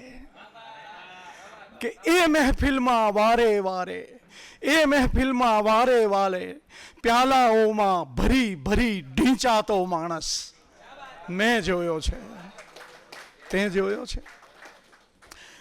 ને હતી અડાબીડ ડાળો વચ્ચે એક હતો ત્યાં માળો, પાછો એ હતો હુંફાળો. કે હતી અડાબીડ ડાળો વચ્ચે એક હતો ત્યાં માળો, પાછો એ હતો હુંફાળો. એમાં પહેલી વહેલી પાંપણ ખોલી નજર કરી, ને આભ જોઈને પાંખ ફૂટી, ને પળમાં તો ઉડે એ પહેલા, તીણા તીણા નોર વડે પીંખાતો માણસ મેં જોયો છે, તે જોયો છે. ને ટીપી ટીપી ઘાટ ઘડાવે, ઉપર પાણી ખૂબ ચડાવે, ઘસી ઘસીને ધાર કઢાવે, હાથા એના કંઈક બનાવે, ને આખે આખી જાત છુપાવી, લાગ જોઈને વાર કરે, ને પછી ખચાખચ માણસ પર ઝીંકાતો માણસ મેં જોયો છે, તે જોયો છે. તો આ સાહેબ એ સમયના સંઘર્ષની આખી કવિતાઓ. અને દુધત સાહેબ બેઠા છે તો સાહેબ ગામડું તો કેમ ભૂલાય આપણાથી. સામે યોગેશભાઈ પણ બેઠા છે, વેરાવળના ખૂબ જાણીતા સાહિત્યકાર. અને તો એક ગામડાની રચના સાહેબ, એ ગામડું જોયેલું છે આપણે, માણેલું છે, એની સાંજ કેવી પડતી હોય. કે થાકેલો સૂરજ જઈ બેસે ઘડી એક જ્યાં બદામ ડાળે, તાકી રહેલી ઊભી ટેકરી પકડી સૂરજ ગળી પરાણે જાય, નદીના કાંઠે છીછરે પાણી, અમથી નાય ચોખલી નાત કરીને કાંકા ઉડે, ને કલબલ કલબલ ડાળે ડાળે આભ ઘડીમાં બેસે માળે, કઈ વાતો ઠલવાય ભરીને ક્યાંક ઓટલે આખા દીની, ઉઠે ભાંભરી ઈજ ગમાણો રહી હોય જે દીભર સૂની, અરે રેલાવે સંગીત બહુ ઘરણું આંચળની શેડેથી. કે રેલાવે સંગીત બહુ ઘરણું આંચળની શેડેથી, હિચકે હળું હળું આ ગામ ધુમાડે. એ તો સાહેબ એ દ્રશ્ય જોયું હોય તો ખ્યાલ આવે. બિલકુલ પવન પડી ગયો હોય આખો, અને ચૂલા સળગતા હોય, અને ધુમાડો આખો આમ ઉપર જતો હોય. એક ઘરમાંથી નીકળતો હોય ધુમાડો, બીજા ઘરમાંથી ધુમાડો નીકળતો હોય, ત્રીજા ઘરમાંથી ધુમાડો નીકળતો હોય સાહેબ. અને એ ક્યાંક સહેજ પવનની લેરખી આવે ને તો જાણે આમ આમ આમ આખું ગામ આમ આમ થતું હોય ને. આ દ્રશ્ય સાહેબ કે હિચકે હળું હળું આ ગામ ધુમાડે, થાક નિરાતે પાળે બેસી હાંજ ભરી હુક્કો ગગડાવે, અજવાળું મોભે જઈ બેઠું ઉડું ઉડું થઈ પાંખ ઉગાડે, કાન મહી ઝાલર વાગે, કે કાન મહી ઝાલર વાગે, ને સાંજ ઉતરે લઈ અંધારું, સાંજ ઉતરે લઈ અંધારું. તો આ સાહેબ, તો આ મને ધીરુભાઈએ કીધું મને કે આ કટાઉ છંદમાં લખાયેલી કવિતા છે. બાકી એ ધીરુભાઈએ મને કીધું હતું ત્યારે એ સમયે. તો બસ મજા આ જ છે કે સતત ઊંધું ખાલીને લાગ્યા રહેવું પડે. એ વિચાર પણ નહીં કરવાનો કે આપણે ક્યાં પહોંચ્યા. એનું આ પરિણામ છે. કદાચ કવિતા 42, 43 કે 45 વર્ષથી સતત ચાલે છે. હજી તો ક્યાંય પહોંચ્યા જ નથી. કવિતા તો હજી મળી જ નથી આપણને. તો એક રચના સાહેબ જેના તરફ અચાનક જ ટોપીવાલા સાહેબનું ધ્યાન ગયું, અને એમણે મને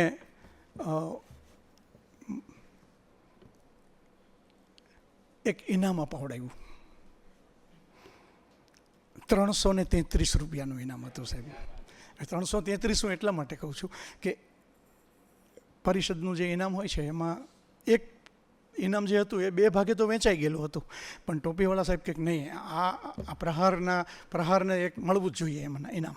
એટલે પછી શું પેલું 2 હતું ને એમાંથી 3જો ભાગ પાડ્યો, પણ સાહેબ આપ્યું મને ઇનામ, એનો મને આનંદ છે સાહેબ આખો.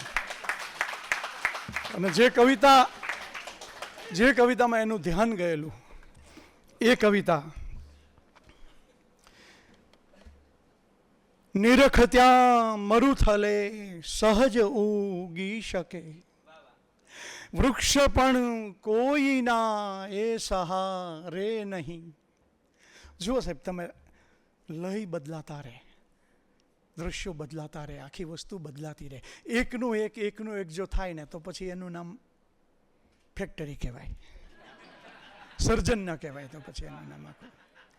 એટલે તમે જોઈ શક્યા કે આ બધું ડિફરન્ટ આખું આવે છે. આ લય આખો બદલાયો કેવો કે નિરખ ત્યાં મરુથલે સહજ ઉગી શકે, વૃક્ષ પણ કોઈના એ સહારે નહીં, એ મહાપ્રલયના અર્થભેદી ઊભું વૃક્ષ છે, વૃક્ષ કંઈ એમ હારે નહીં.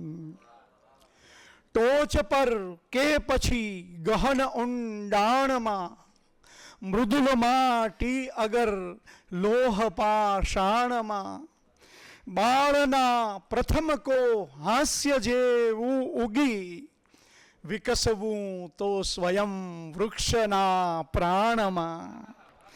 આપણે ભેદ તોડી શક્યા ના હજુ, ભેદ તોડી ઉગે વૃક્ષનું એ ગજુ, કે લક્ષ્યની પાર પહોંચી જતું તે છતાં એ કદી કોઈ પણ લક્ષ્ય ધારે નહીં, વૃક્ષ છે, વૃક્ષ કંઈ એમ હારે નહીં, એમ હારે નહીં. બુદ્ધ થઈ એ વળી પર્ણ ત્યાગી શકે, વાદ્ય થઈ કુંપળે એ જ વાગી શકે, બંધ આંખે નિહાળી વળી વિશ્વને, કો મહર્ષિ સમૂહ એ જ જાગી શકે. આપણે આપણામાં જ શું શોધીએ, ચાલને વૃક્ષના અર્થ સંશોધીએ, એ વસે એ સ્વસે સાવ ખુલ્લા મને, આપણી જેમ કંઈ બંધ દ્વારે નહીં, વૃક્ષ છે, વૃક્ષ કંઈ એમ હારે નહીં. કે એક એવો હવે વૃક્ષનો દેશ હો, વૃક્ષના શ્વાસ હો, વૃક્ષનો વેશ હો, પર્ણની ઝાલરે વૃક્ષની આરતી, વૃક્ષના મંદિરે વૃક્ષ સંદેશ હો.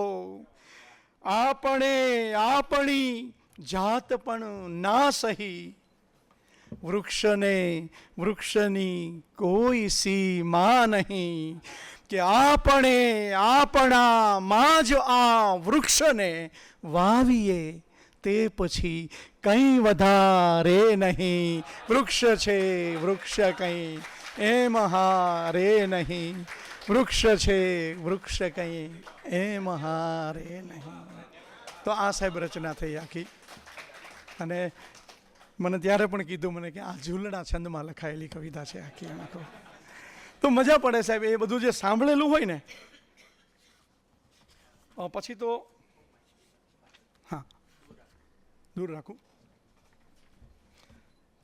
પછી તો લય એવો વળગ્યો કે આમ ખબર નહીં, આમ મજા પડે આખી. આમ તો એકાદું લયનું કાવ્ય આખું કે લાલ ચોળ લોઢાના રસની માફક ઉકળી ઉકળી ઢળીએ, ચાલ ફરી ફરી, ચાલ ફરી ફરી, ચાલ ફરી ફરી, ચાલ ફરી ફરી, ચાલ ફરી ફરી, ચાલ ફરી ફરી, ચાલ ફરી ફરી, લાવા જેવું ફાટી ઉછળી પહોંચી જઈએ, તરત જ તળીએ ચાલ ફરી ફરી, ચાલ ફરી ફરી, ચાલ ફરી ફરી, ચાલ ફરી ફરી, ચાલ ફરી ફરી. હાથ માનીએ ખંજર નીકળે, હાથ માનીએ ખંજર નીકળે, કોરી આંખ સમંદર નીકળે, સ્પર્શો તો એ અંતર નીકળે, હોય બહાર ને અંદર નીકળે. આ લયમાં પણ આ રીતે બોલી શકાય કે હાથ માનીએ ખંજર નીકળે, કોરી આંખ સમંદર નીકળે, સ્પર્શો તો એ અંતર નીકળે, હોય બહાર ને અંદર નીકળે, ચોરી વસ્ત્ર દિગંબર નીકળે. ને ભૂખ્યો ભૂખ્યો સાવ સિકંદર નીકળે. તો આ નગર વચાળે, આ નગર વચાળે જઈને એવા એક એક ચહેરાને કળીએ ચાલ ફરી ફરી, ચાલ ફરી ફરી, ચાલ ફરી ફરી, ચાલ ફરી ફરી, ચાલ ફરી ફરી. ચાલ વાવીએ, ચાલ ઉગીએ, ચાલ લણી લણી ઘેર પૂગીએ, ચાલ વાવીએ, ચાલ ઉગીએ, ચાલ લણી લણી ઘેર પૂગીએ, ચાલ ભરી ભંડાર મૂકીએ, ચાલ ફરીથી પાલી પાલી, ચાલ ફરીથી ખાલી ખાલી, ચાલ આખું એમ જ દળીએ, ચાલ ફરી ફરી, ચાલ ફરી ફરી, ચાલ ફરી ફરી, ચાલ ફરી ફરી, ચાલ ફરી ફરી. એમ અમે પણ હળાહળોને પચીએ એવા, એમ અમે પણ હળાહળોને પચીએ એવા, એમ અમે પણ સાગરને સોસવીએ એવા, એમ અમે પણ યુગે યુગે સંભવીએ એવા, એમ અમે પણ એક સામટા 100 પહાડો ટેકવીએ એક જ આંગળીએ, ચાલ ફરી ફરી, ચાલ ફરી ફરી, ચાલ ફરી ફરી, ચાલ ફરી ફરી, ચાલ ફરી ફરી, ચાલ ફરી ફરી, ચાલ ફરી ફરી. તો આ પણ સાહેબ લઈને ટકી તો એની સામે બિલકુલ શાંત લયમાં સ્તબ્ધતાની સોડતાણી, ગાઢ નિદ્રાધીન હો આખું જગત, એવે સમય જાગી ફરું હું એકલો. સર્જક કે કવિ શું કરતો હોય છે કે સ્તબ્ધતાની સોડતાણી, ગાઢ નિદ્રાધીન હો આખું જગત, એવે સમય જાગી ફરું હું એકલો. પાંખ ફૂટે શબ્દની ને જાઉં પેલે પાર ઉડી ક્ષિતિજની, ત્યાં મુગ્ધ વિચરું એકલો. કે ના કશો ઘોંઘાટ કે ના ભીડ હો, વહેતું સરળ હો જીવન જાણે, કોક વન વહેતું ઝરણ હો. કે ના કશો ઘોંઘાટ કે ના ભીડ હો, વહેતું સરળ હો જીવન જાણે, કોક વન વહેતું ઝરણ હો. મંદ વાયુ સહેજ કલરવ હો પ્રફુલ્લિત જગત આખું, એ હવા વાતાવરણની કૂખમાંથી અવતરું હું એકલો, હું એકલો. ને લાળ ટપકે, દાઢ સળકે, ક્યાંક એના નોર ઝળકે, પાનખર ચો તરફ ડણકે, અંધકારે અકળ મલકે, સાવ તાજું પ્રસવ પામેલું તરું હું એકલો. ને હોઠ પણ ખોલું નહીં, છે મૌન પણ પોલું નહીં,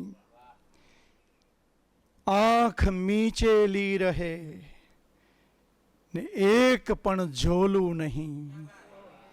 કે સૂરની તલ્લીનતામાં સહેજ પણ ડોલું નહીં, ફેણ માંડી સ્તબ્ધતાની, વિશ્વ આખું સહજતાથી શિર ધરું હું એકલો, હું એકલો, હું એકલો. તો એકદમ શાંત લયમાં પણ આ રીતની રચના સંભવે. એ સમય જ આખો હતો સંઘર્ષનો સમય, અને એવા કેટલાય પાત્રો નજરે ચડતા કે જેને જોઈને તરત જ કંઈક ને કંઈક નીકળી જતું. આજે પણ થાય જ છે, એવું નથી થતું એવું નહીં. પણ એ સમયે લખાયેલું એક કાવ્ય જેનું શીર્ષક છે અર્ધી. આપણે અમદાવાદમાં એમ કહીએ ને કે ભાવેશનું કટિંગ બહુ જાણીતું છે, કટિંગ એટલે શું, એવી જ રીતના અર્ધી, એમ કે અર્ધી મોકલો ને અર્ધી ચા આપો એમ. તો સાહેબ એ અર્ધી ઉપરથી લખેલી આ કાવ્ય. કવિ એમાં એ જે અડધી દેવા જે આવે છે બાળક, એની વાત આખી, એવા જુદા જુદા બાળકોની વાત કે બચપણ બાળી બાળી તમને રોજ ઉકાળી આપે અડધી, કે બચપણ બાળી બાળી તમને રોજ ઉકાળી આપે અડધી, એ બાળકની આંખોના અંધારા તમને ક્યાંથી સ્પર્શે,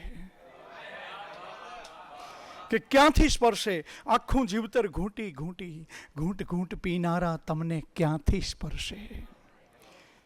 બીજું પાત્ર આવે છે કે ફાટેલા એક એક દિવસને વીણી વીણી ખભે ઊંચકી પરતા પગલા ભૂખ ભેદવા મથ્યા કરે છે. ફાટેલા એક એક દિવસને વીણી વીણી ખભે ઊંચકી ફરતા પગલા ભૂખ ભેદવા મથ્યા કરે છે. ને ભરપેટા હોઠ તમારા ભૂખ વિશેના લાંબા ભાષણ કથ્યા કરે છે.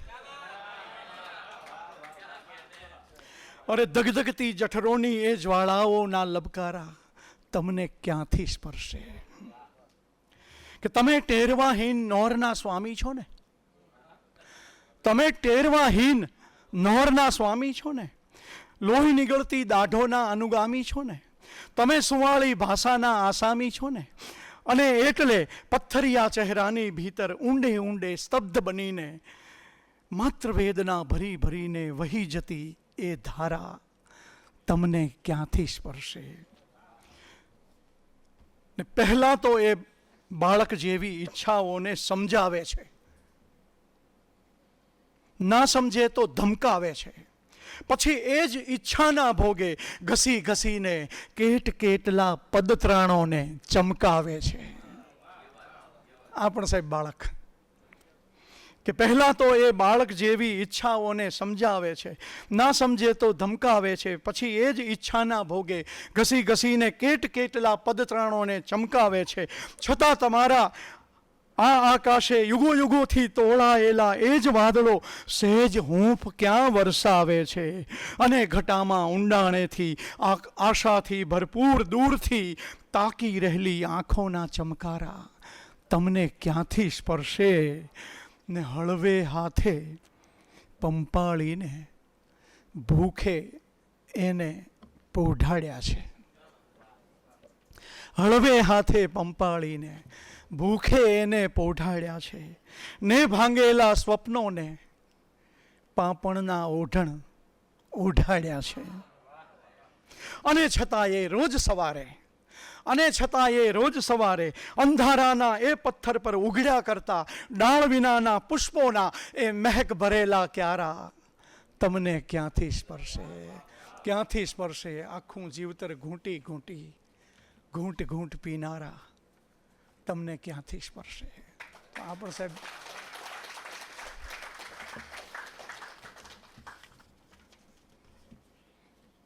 લયની સાહેબ એક એ સમય જ હાલતો હતો કે જ્યારે એમ સતત લયમાં લખાતું હતું આખું.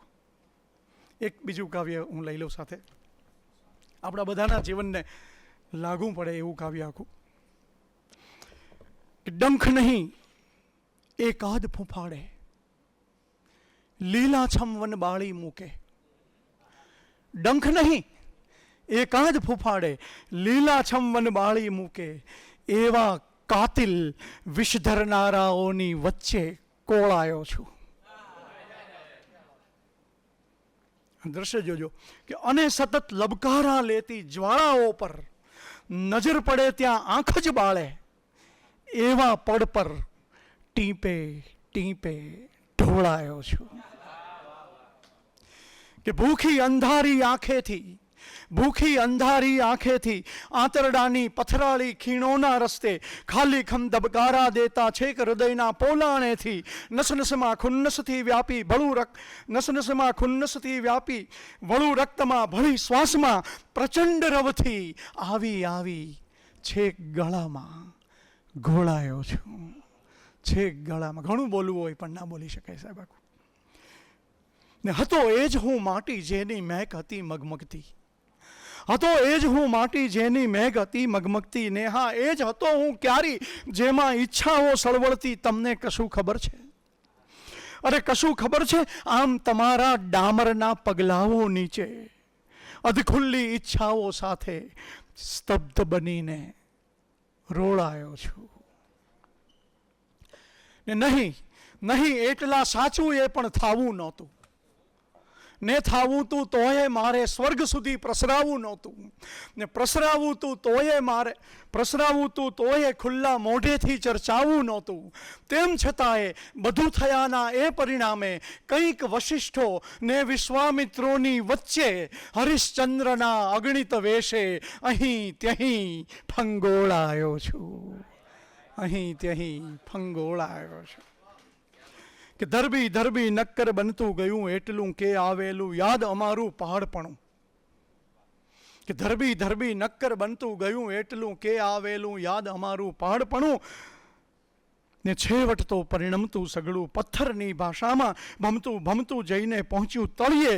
અને હવે પ્રત્યેક હાથમાં પથ્થર થઈને તોળાયો છું. અને છેલ્લો બંધ છે સાહેબ, કે સહેજ ભૂલથી નજર પડે ને ત્યાં તો તળિયું આંખોમાં અથડાય. એટલા નિર્મળ બનવું કોની આંખે ખટક્યું? કે સહેજ ભૂલથી નજર પડે ને ત્યાં તો તળિયું આંખોમાં અથડાય. એટલા નિર્મળ બનવું કોની આંખે ખટક્યું? છટક્યું પથ્થર જેવું આમ અચાનક કોના હાથે બટક્યું મારું જંપેલું ભવનું. ને હું રૂવે ઢોળાયો છું. ઢોળાયો છું. તો શરૂઆતનો જે સમય આખો ગામડામાંથી આવીને સ્થિર થવા માટે એમાંના આ બધા કાવ્યો, ત્યાર પછી સતત બુદ્ધસભા, કવિ મિત્રોનો સંઘ, આ બધાને કારણે જુદી જુદી દિશાઓ ખુલતી ગઈ. મારો બીજો સંગ્રહ આવ્યો, આ પહેલો સંગ્રહ મારો પ્રહાર છે. બીજો સંગ્રહ આવ્યો વાંસલડી.com, જેમાં બધા ગીતો છે અને ખૂબ જાણીતા ગીતો છે, પણ એમાંથી ન જાણીતા હોય એવા એક બે ગીત.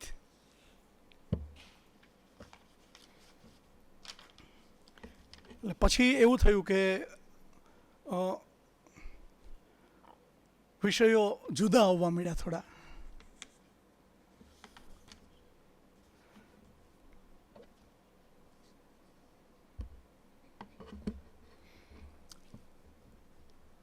કેવું કાલું ઘેલું લાગે, કેવું કાલું ઘેલું, નાનું શું પગલું પૂછે, અહીં અનંત પટ પર ખેલું. કેવું કાલું ખેલું લાગે, કેવું કાલું ખેલું. કે આ મેદાને નિત રમતા કેટલા પગલા, સૂરજ તારા ચંદ્ર રમતના જાણે ઢગલા. આ ધરતીનો કરી દડુલો, હું ગગનમાં ઠેલું. કેવું કાલું ખેલું. ને પથ્થરના હૈયેથી ફૂટે થનગનતી સરવાણી, બુંદ બુંદના હોઠે રમતી કાલી ઘેલી વાણી. તો કાગળની હોડી શા માટે જાત જ તરતી મેલું. કેવું કાલું ખેલું. ને સાદ કરું તો શેરીમાંથી સાગરને બોલાવું. સાદ કરું તો શેરીમાંથી સાગરને બોલાવું. એવી રમત રમું કે વિરાટને લલચાવું. તો એ રમે ના મારી સંગે, કે એ રમે ના મારી સંગે જેણે વિશ્વ રચેલું. કેવું કાલું ખેલું લાગે, કેવું કાલું ખેલું. તો આ રીતના ગીતો આવવા માંડ્યા. કેમ છે? મજામાં છે ભાઈ? સાંભળ્યું છે પાપણની જળજળિયા સંગાથે હમણાં કરી તે સગાઈ. સારું કુટુંબ ઘણું સારું. ને છોકરી તો એથી એ સારી. જોજે ને આંખ તારી મહેક મહેક થાશે ને ભીંજાશે કીકીની ક્યારી. ભીનાછમ પગલા એ પાડશે ને ત્યારે આ ઝાંકળને લાગશે નવાઈ. કેમ છે? મજામાં છે ભાઈ? કે ભાગશાળી હોય ને એના નસીબમાં જ નીકળે છે ભાઈ આવું લેણું. બાકી તો આંસુનું આખું એ ખાનદાન એટલે કે મોંઘું ઘરેણું. હે કે ભાગશાળી હોય ને, ભાગ્યશાળી હોય ને એના નસીબમાં જ નીકળે છે ભાઈ આવું લેણું. બાકી તો આંસુનું આખું એ ખાનદાન એટલે કે મોંઘું ઘરેણું. કે અમથું કાંઈ અંદરથી છલકી છલકીને કોઈ આપે છે તમને વધાઈ. કેમ છે? મજામાં છે ભાઈ? નાના હતા ને ત્યારે આંસુને ઘેર અમે જાતા ને ખૂબ ગીત ગાતા. નાના હતા ને ત્યારે આંસુને ઘેર અમે જાતા ને ખૂબ ગીત ગાતા. કારણને કાંઠા પર ઉતારી એ એમાં ધુબ્બાકા મારતા અને નાતા. કે હમણાંથી એ તો મોટા થયા ને જરા એમાં આ ભીંતો ચણાય.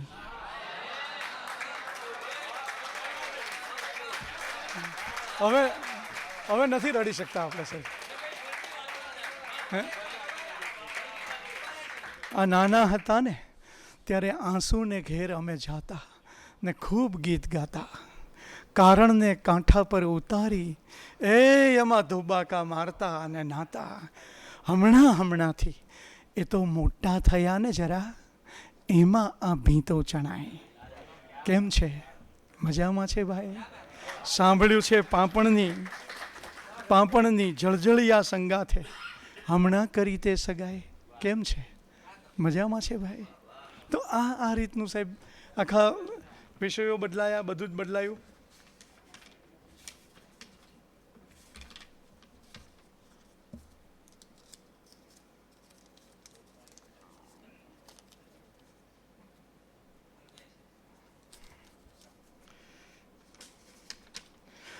તો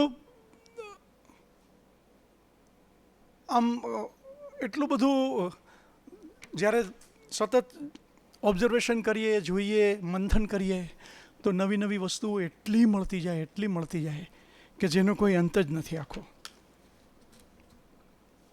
સાહેબ આ શહેરે કેટલી કવિતા આપી મને. સ્કૂટર લઈને ઓફિસે આવતો તો પેલા બાળકો હોય ને એ સ્કૂલે જતા હોય એટલે આમ ઊંધા ફરીને બેઠા હોય પાછળથી. તો ડબલ બેસાડે આ બધા ત્યારે એ સમયે, અત્યારે બેસાડે જ છે. તો અને આમ ક્યાંક સિગ્નલ આવ્યું હોય તો રિક્ષા ઊભી હોય તો બાળકો પછી અંદરથી આમ સહેજ આમ આંખ મિલાવે અને પછી ધીમેકથી સાહેબ એવું આમ. સાહેબ એમાંથી પંક્તિ આવી સીધી કે સાવ અજાણ્યા બાળક પાસે વિના કારણે મળે હજુ મુસ્કાન એટલે જીવી રહ્યો છું. કે સાવ અજાણ્યા બાળક પાસે વિના કારણે મળે હજુ મુસ્કાન એટલે જીવી રહ્યો છું. કે જીવી રહ્યો છું આ પિંજરમાં કેદ થયેલા સાવ અટૂલા પંખીએ ના છોડ્યું એનું ગાન એટલે જીવી રહ્યો છું. કે મોસમના પહેલા વરસાદે પથ્થર પણ ભીંજાઈ ઉઠે છે ને માટી કુંપળના હોઠે અગણિત ગીતો ગાઈ ઉઠે છે. તો આ ધરતી પણ બુંદ બુંદનું કરે હજુ સન્માન એટલે જીવી રહ્યો છું. કે એકમેકના વિશ્વાસે ગૂંથેલા આ સંબંધોને એ વાતમાં ફાડી નાખે ને માના ખોળા જેવી હુંફાળી આ વૃક્ષોની છાયા વાતમાં વાઢી નાખે. અને છતાંય જાણે કંઈ પણ થયું હોય ના એવી રીતે છેક વઢાયેલા થડમાંથી ફરી ફરીને ફૂટે પાછા કોણા કોણા પાન, એટલે જીવી રહ્યો છું. સાહેબ આખું કાપી નાખ્યું હોય તોય કેટલી આમ જાણે ન થયું એ લીલી છમ કૂંપળો ક્યારે નીકળી જાય ખબર ના પડે સાહેબ. ને કેવળ અહીંયા તમે જ માલો, બીજાને પડતો ના જાલો, તરસ્યાને આપો ના પ્યાલો, ને માન વગર ડગલું ના ચાલો. અરે જુઓ આ દૂર દૂરથી સાવ અચાનક આવીને અમૃત વરસાવી જાતા વાદળ કદી ન માગે માન, એટલે જીવી રહ્યો છું. ને કંઈક મરદ મૂછાળા ભૂલ્યા, જોગી જતી જટાળા ભૂલ્યા, સંયમના રખવાળા ભૂલ્યા, અરે ભવ ભવના સરવાળા ભૂલ્યા, પણ એક ન ભૂલ્યો મહાસમંદર મર્યાદાનું ભાન, એટલે જીવી રહ્યો છું. તો સાહેબ અનેક કાવ્યો આ શહેરમાંથી મળ્યા. પછી થોડું વ્યંગ તરફ જવાયું. સૂરજની ફાઇલમાં અંધારું વાંચીને તમને કાં લાગે નવાઈ? સૂરજની ફાઇલમાં અંધારું વાંચીને તમને કાં લાગે નવાઈ? આ તો ઘુવડનો વહીવટ છે ભાઈ.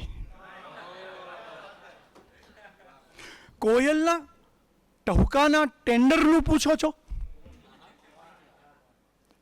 એ લટકે અધરા ડાળે કાકા કરીને જે આપે સપોર્ટ, એવા કાગડાની વાત કોણ ટાળે? કે જાઓ જાઓ જઈ સમજાવો એ સુરીલા કંઠને કે મૂંગા રહેવામાં મલાઈ. આ તો ઘુવડનો વહીવટ છે ભાઈ. ને પાડી પાડીને તમે પાડો છો બૂમ, પણ તમારું સાંભળે છે કોણ?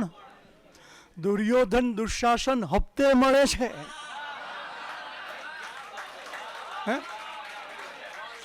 કે પાડી પાડીને તમે પાડો છો બૂમ, પણ તમારું સાંભળે છે કોણ? દુર્યોધન દુશાસન હપ્તે મળે છે ને ગિફ્ટમાં મળે છે પાછા દ્રોણ.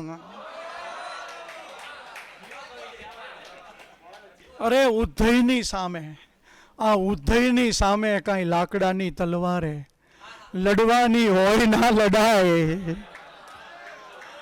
આ તો ઘુવડનો વહીવટ છે ભાઈ. અને સાહેબ આ છેલ્લી પંક્તિ, આ છેલ્લો અંતરો સાહેબ તમારા બધા સુધી પહોંચો જ છે સતત. પણ સાહેબ જે પીડા અત્યારની છે એ જ પીડા એ સમયે મેં કરેલી આખી. કે રેશનની લાઈનમાં ઊભેલી કીડી કે એક ટીપું કેરોસીન તો આપો.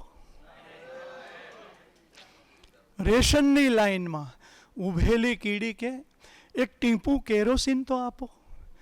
પેટ તો બળે છે, હવે પંડને બાળવું છે. લ્યો આ દિવાસળીને ચાંપો, કે ઈ બાને તો ઈ બાને, અરે ઈ બાને તો ઈ બાને, આ અજવાળા સંગાથે થોડીક તો થાશે સગાઈ. આ તો ઘુવડનો વહીવટ છે ભાઈ. આ તો ઘુવડનો વહીવટ છે ભાઈ. તો સાહેબ નહીં જરૂર નથી.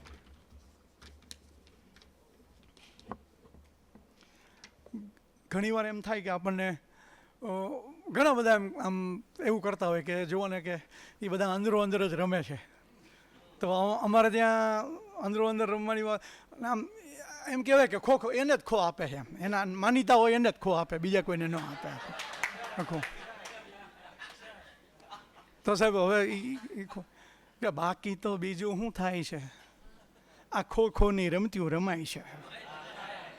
વાંસળીના કંઠમાં તો ડૂમો ભરાય ને હાંબેલા માલ કંસ ગાય છે.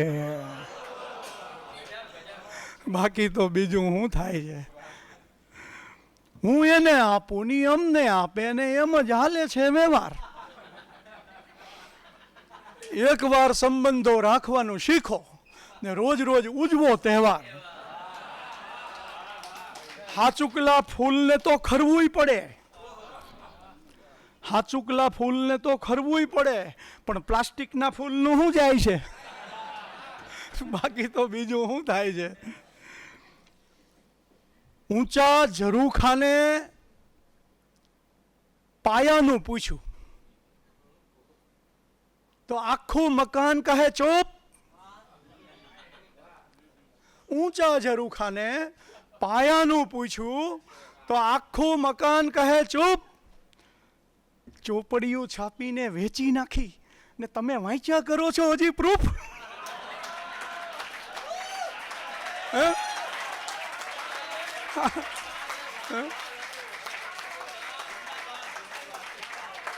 વ્યંગ જુઓ, એ ઊંચા આ ઊંચા ઝરૂખાને પાયાનું પૂછ્યું તો આખું મકાન કહે ચૂપ. ચોપડીઓ છાપીને વેચી નાખીને તમે વાંચ્યા કરો છો હજી પ્રૂફ? અરે ક્વોલિટી બોલિટી મારી ફરે, ક્વોલિટી બોલિટી મારી ફરે. આ રેતીમાં ભીતું ચણાય છે, અરે બાકી તો બીજું શું થાય છે?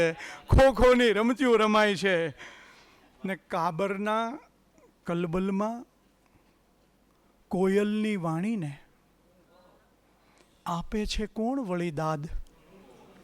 આ કાબરના કલબલમાં કોયલની વાણીને આપે છે કોણ વળી દાદ? સંસદમાં જેમ કોક સાચુકલા સાંસદનો સાંભળતું કોઈ નથી સાદ. સાચું કહું બોસ, સાચું કહું બોસ, મને આખી ને આખી આ સિસ્ટમમાં ખામી જણાય છે. બાકી તો બીજું શું થાય છે?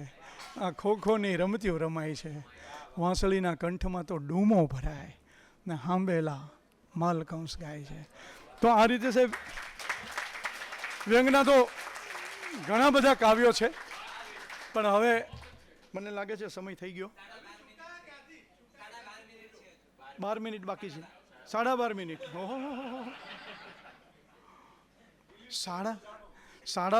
સાડા બાર મિનિટનું કીધું તો બહુ આમ મસ્ત. રામ એવું સરસ બોલે છે તો મને એમ થાય છે કે એક કામ કરું, થોડીક બાળ કવિતા. સાહેબ બાળ કવિતા એ સૌથી નહીં ભાઈ, એ તો શું છે કે સામાન્ય રીતે કવિ સંમેલનોમાં જ્યારે અમે જતા હોઈએ છીએ તો બહુ સ્વાભાવિક છે કે ચલણી વસ્તુ જે હોય એ રજૂ કરતા હોઈએ છીએ. પણ આજે આ દીવાને ખાસ છે, અને જ્યારે દીવાને ખાસ છે ને તેજસભાઈ, એટલે એવું ઈચ્છું કે બને એટલી કંઈક નવી રચનાઓ અથવા તો એ રીતની રચનાઓ, કેમ કે સાહેબ જે રીતે બધા માણી રહ્યા છે ને સાંભળી રહ્યા છે ને મને આનંદ થાય છે કે મારા શહેરમાં કવિતાના આટલા ચાહકો છે. તો બાળ કવિતાની જે હું વાત કરું છું, બાળ કવિતા બહુ જ અચાનક જ મારી પાસે આવી ચડી. એક શિબિર એટેન્ડ કરવા ગયેલો બાળ સાહિત્યની, આપણા અકાદમીએ જ આયોજન કરેલું, અને ત્યાં પછી એમનું પ્રવચન બધું સાંભળ્યું. ચીનુ કાકાને બધા હતા અને એમણે બાળ સાહિત્ય વિશે વાત કરી, બધું કર્યું. અને પછી અમને કીધું કે હવે જાઓ તમે બધા 2 કલાક ફરો અને કંઈક નવું લખાય તો સાંજે આપણે બધા ભેગા થઈએ, એમાં રજૂ કરવાનું તમારે. સાદરા મુકામે આ શિબિર હતી, એટલે સાદરામાં તો બરાબર સાબરમતીનો પટ. હું તો ત્યાં સાબરમતીના પટમાં ગયો, જઈને બેઠો નીચે, કેળાના ઝાડ હતા બધા, શાંતિથી બેઠો. પેલી કીડીઓ સરસ મજાનું કંઈક કામ કરી રહી હતી એ જોયું, અને બધું ભેગું કેવું થઈ જાય આખું. એ કીડીનું પાત્ર મળી ગયું તરત જ આખું. એ સમયે થોડુંક મૂવમેન્ટ પણ ઘણી બધી હતી એજ્યુકેશન પહેલાંમાં. તો કવિતા કેવી રીતે આવી? પપ્પુના કિચનમાં આવી કિક્કુ નામે કીડી, ફટક દઈને શોધી કાઢી લંચ બોક્સની સીડી. ભાઈએ વાત કરીને કે બાળક, સાહેબ તમારે બાળક બનવું જ પડે, ચાલે જ નહીં. બાળકની સામે તમે રજૂ કરો છો તો એ સહજ રીતે બાળક બની જવાય તમારાથી, એ રજૂ કરો ત્યારે. આ જ વસ્તુ હું એમ કહું, પપ્પુના કિચનમાં આવી કિક્કુ નામે કીડી. કોઈ જ મતલબ નથી એનો. ત્યાં તો સાહેબ તમારી સામે નાના નાના એકદમ વિસ્મય ભરેલા નાના નાના બાળકો છે સાહેબ, અને એમને તમારે વાત કરવાની છે. તો એ કલા તો તમારી પાસે હોવી જ જોઈએ. અને સાહેબ કવિતા તો બરાબર જ છે, પણ પરફોર્મન્સ સૌથી મહત્ત્વનું હોય છે કવિતા માટે. ભાવાનુસારી પઠન હોવું જોઈએ કવિતાનું. તો પપ્પુના કિચનમાં આવી કિક્કુ નામે કીડી, ફટાક દઈને શોધી કાઢી લંચ બોક્સની સીડી. મીઠા મીઠા બિસ્કિટ જોયા, મોંમાં આવ્યું પાણી, પપ્પુ જેમ જ કિક્કુને પણ બિસ્કિટથી જ ઉજાણી. પપ્પુની મમ્મીએ ત્યાં તો કર્યું ઢાંકણું બંધ, કિક્કુ કીડીને તો કેવળ બિસ્કિટથી સંબંધ. પેટ ભરીને કિક્કુ નીકળી લંચ બોક્સની બહાર, નાનકડા ખંભા પર જોયો પહાડ જેટલો ભાર. નીચે ઉતરી આ કિક્કુને સૂઝ્યો એક જ પ્લાન, ત્યાં ને ત્યાં જ કઢાવ્યું એણે એક નવું ફરમાન, કે હવે પછીથી કોઈ કીડી ના લંચ બોક્સમાં જાય, નાહક આ દફતરમાં પાછો ભાર વધારે થાય. સાહેબ એટલા વર્ષો પહેલાં આ રચના મેં સાહેબ કરેલી, અને આ કીડીએ તરત જ નિર્ણય લઈ લીધો કે આ લોકોના દફતરમાંથી બહાર. સરકારે તો બહુ પછી નિર્ણય લીધો આ, પણ મેં તો એ સમયે આ કીડી પાસે આ નિર્ણય લેવડાવી દીધો હતો. તો એટલે બાળકવિતામાં આ જ મજા છે સાહેબ આખી, કે બાળકોની વાત થઈ જાય, માત્ર જોડકણા ન રહેતા, એમાંથી કંઈક ને કંઈક વિશેષ વાત મળે, બાળકોની કલ્પના ખુલે. તો એક વાર્તા. ટપ્પુ નામે હતો કાચબો, અટક હતી લપલપિયા, આખો દિવસ પાણીમાં રહી કર્યા કરે છબછબિયા. એક સવારે સાવની રાતે બેઠો ટપ્પુ પાળે, પીઠ ઉપરથી લપસે ટીપા લીસા લીસા ઢાળે. આકાશેથી ઉતરી ત્યાં તો એક વાદળી ધોળી, જરાક ઝીણવટથી જોયું તો હતી હંસની ટોળી. ટપ્પુએ સપનું જોયેલું કે માનસરોવર જાશું, હંસ ચરે છે એવા સાચે સાચા મોતી ખાશું. એક જ પળમાં કરી દોસ્તી લઈ લીધું પ્રોમિસ, હંસ કહે કે ઉડીએ ત્યારે જરાય ના બોલીશ. ઉડતા પહેલાં ટપ્પુભાઈએ કરી લીધું શોપિંગ, ઘણી બધી વસ્તુ લીધી ને લીધી ખારી શીંગ. હંસ લાકડી લઈ આવ્યા ને આવ્યું ઉડવા ટાણું, ફરી ફરીને ગોખાવ્યું મૂંગા રહેવું તે ગાણું. મગર માછલા અને દેડકા જુએ ધારી ધારી, તળાવની પાળેથી ઉડી શાહી એક સવારી. કે ઉડતા ટપ્પુને જોવા સૌએ દરવાજા ખોલ્યા, ફૂલાઈ જઈને ટપ્પુભાઈ તો બાય બાય ટાટા બોલ્યા. છૂટી લાકડી મોંમાંથી ને ટપ્પુ ઊંધે માથે, ઊંચે જઈને કોઈ કદી ક્યાં સમજણ રાખે સાથે.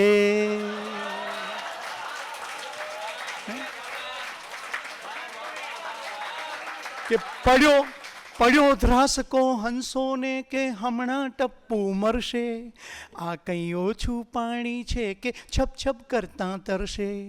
ત્યાં ટપ્પુએ સ્વિચ દબાવી ખોલ્યું પેરેશૂટ, પાંખ વીંજવાની આમાં નહોતી માથાકૂટ.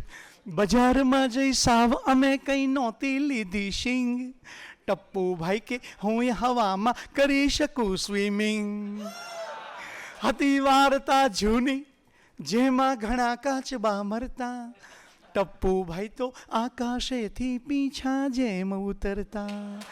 નીચે ઉતરી ટપ્પુભાઈ તો ગંગાજીમાં નાયા, ખાધું પીધું રાજ કીધું ને મીઠા ગીતો ગાયા. તો બસ બાલ સાહિત્યમાં કે બાળકોની વાર્તામાં માત્ર જોડકણા ન બની રહેતા, કંઈક આગળ જાય વાત. બાળકો આની સાથે સાથે બાળકને એમ લાગે કે હું જ્યારે બોલતો હોઉં ત્યારે એક ફિલ્મ પસાર થતી હોય એવું લાગે બાળકને, એની કલ્પના ખુલે. તો આ સાહેબ એક મજા છે આખી. સમય આપણી પાસે બહુ જ ઓછો છે, મારે ઘણું બધું એ તો સ્વાભાવિક છે, હંમેશા ટૂંકું પડતું જ હોય છે, એટલે એનો કોઈ પેલું નથી. પણ એક ગઝલ કહી દઉં સાહેબ. એમાં પણ મને એવું લાગે છે કે બહુ જાણીતી ગઝલ ન કહું, એને બદલે કંઈક નવું જ કહું આખું.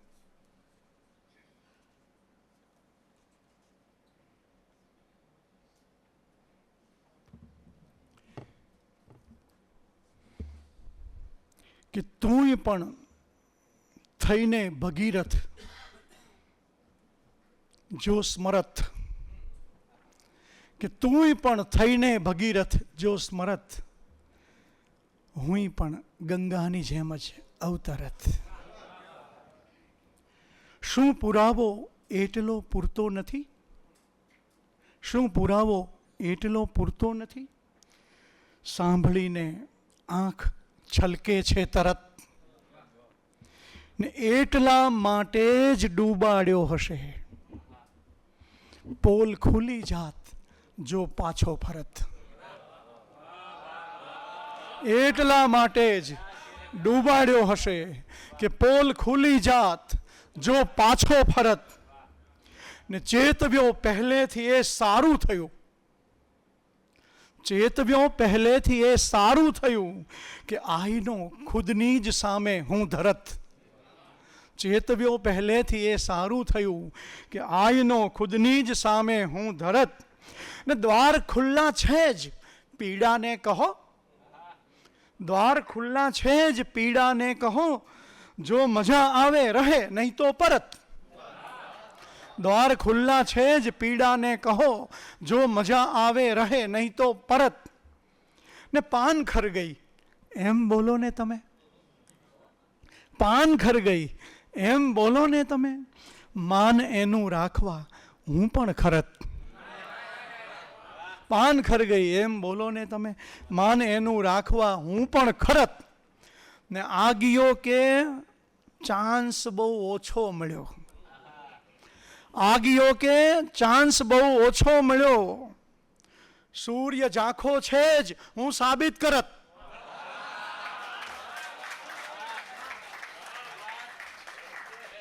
ને પહાડ માનો કે ગઝલ સામે મળી, પહાડ માનો કે ગઝલ સામે મળી, નહીં તો આ શબ્દોમાં હું ભટકી મરત.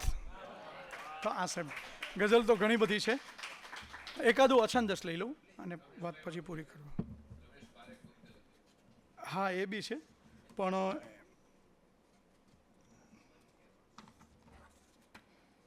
એક નવું જ અછંદસ લઉં છું.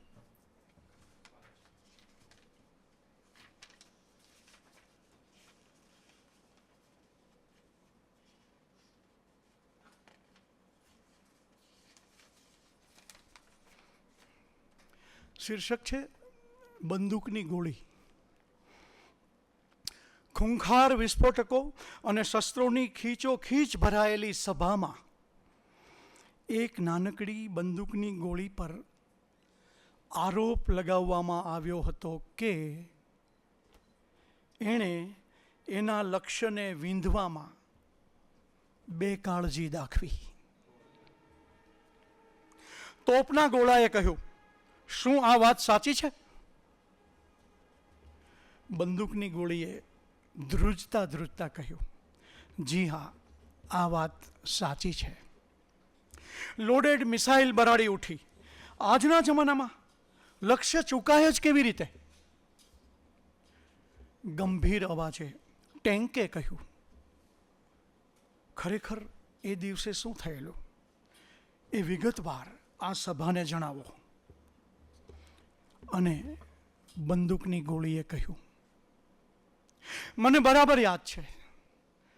એ નાનકડું ઘર, એ નાનકડો બગીચો, એમાં રમતી નાની નાની પગલીઓ, અમને જોઈને હવામાં ફરફરતી એ નાની નાની હથેળીઓ. મને બરાબર યાદ છે કે સહેજ ધ્રુજી ઉઠી હતી ટ્રિગર પર મુકાયેલી એ આંગળી, પરંતુ આદેશ સામે એ લાચાર. અને હું સનનન કરતી વછૂટી હતી મારા લક્ષ્ય પર. એ નાનકડા મસ્તકને તો જરૂર વિંધી નાખત, પણ નાનકડી મુસ્કાનને વીંધતા વીંધતા છેલ્લી ઘડીએ હું જ ફસડાઈ પડી અને વિખેરાઈ ગઈ પારિજાતના ફૂલ બનીને એના માસૂમ ચહેરા પર. આટલું સાંભળીને શસ્ત્રોની આખી સભામાં હોહા મચી ગઈ. છેવટે ખોંખારો ખાઈને સૌથી વડીલ અણુબોમ્બે કહ્યું, મિત્રો આ નાનકડી બંદૂકની ગોળી આપણને ઘણું શીખવી ગઈ. આપણા સૌના નસીબમાં ફૂટવાનું તો લખાયેલું જ છે, તો પછી આપણે આટલું તો જરૂર કરી શકીએ ને. ફૂટતી વખતે ફૂલ બનીને વરસી પડીએ આ સુંદર ધરતી પર અને રંગો અને સુગંધોથી ભરી દઈએ એના પર જીવાઈ રહેલા જીવનને. તો આ સાહેબ હમણાંની જ કવિતા છે. તો ખૂબ કવિતાઓ છે, પણ છેલ્લે પૂરું કરું.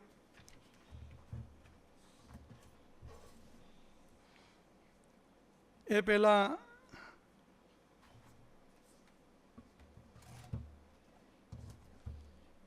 એક રચના થઈ જાય અને પછી સમાપનની રચના.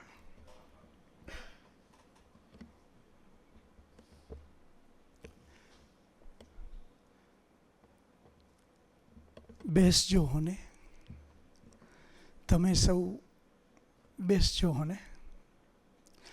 જુઓ ભૂલું પડ્યું છે ગીત, તો મીઠા મધુરા કંઠને સોંપીને બસ પાછો ફરું છું. બેસજો હોને, તમે સૌ બેસજો હોને. જુઓ પાછો ફરું છું, મૂળથી ઉખડી ગયેલા એક ઝરણાને જરા હું આંખમાં રોપી ને બસ પાછો ફરું છું. બેસજો હોને. અરે હું જાઉં છું તો બંધ પાંપણમાં ફરી 2-5 સપનાઓને પણ સરકાવતો આવું. અરે હું જાઉં છું તો વાદળોને પણ તરત નજરે ચડે એવી તરસ ફરકાવતો આવું. અરે એ ખેતરોમાં સ્મિત ના લહેરાય તો કહેજો મને. અરે હું જાઉં છું તો જેટલી મુસ્કાન છે એ વાવતો આવું. જુઓ આવા જરૂરી કામ છે 2-4, આટો પીને બસ પાછો ફરું છું. બેસજો હોને, તમે સૌ બેસજો હોને. કે સાંભળ્યું છે ક્યાંક વિંધાયું કશુંક ને કરુણ ક્રંદન જાત વચ્ચોવચ થયું છે. આ કવિતા સાહેબ ત્યારે બને છે કે સાંભળ્યું છે ક્યાંક વિંધાયું કશુંક ને કરુણ ક્રંદન જાત વચ્ચોવચ થયું છે. કે સાંભળ્યું છે આ વખત મંથન તો એની આંખ વચ્ચોવચ થયું છે. કહેવાય છે કે પથ્થરો પણ તૃપ્ત થઈ એમની પાસેથી પાછા ફર્યા છે. સાંભળ્યું છે એમના એ હૃદયમાંથી કંઈક ખળખળ ખળ વહ્યું છે. તો આ સૌ કહે છે ક્યારના, આ સૌ કહે છે ક્યારના, તો હું પણ એકાદ પ્યાલો પી ને બસ પાછો ફરું છું. બેસજો હોને, તમે સૌ બેસજો હોને. સાહેબ કવિઓ ભલે બદલાતા રહે પણ આપ લોકો હંમેશા બેસો અહીં આવી અને આટલા જ પ્રેમથી કવિતાને માણો. કારણ કે આ કવિતા એ બીજું કાંઈ નથી.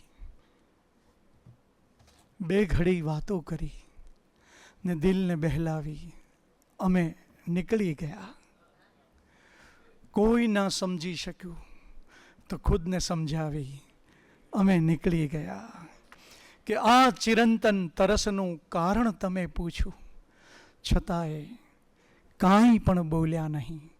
બસ આંખમાં આવી અમે નીકળી ગયા. ને વાદળોની પાઠશાળામાં ગયા તો આટલું શીખ્યા અમે. જ્યાં થયું મન ત્યાં ગયા ને હેત વરસાવી અમે નીકળી ગયા. કે પથ્થરોની કોર્ટમાં એ કેસ લાંબો ચાલશે એમનો આરોપ છે કે ત્યાં કશુંક વાવી અમે નીકળી ગયા. ને આંખ બેહેતાળ, ખુલ્લા કાન ને ભીનું હૃદય.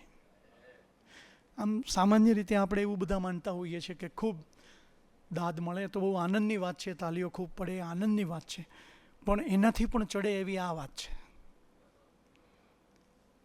આંખથી દાદ મળતી હોય સાહેબ, ખબર એ ના પડે તમને કે આંખ બે હે તાળ, ખુલ્લા કાન ને ભીનું હૃદય, એટલે તો આ ગઝલ તમને જ સંભળાવી અમે નીકળી ગયા, અમે નીકળી ગયા.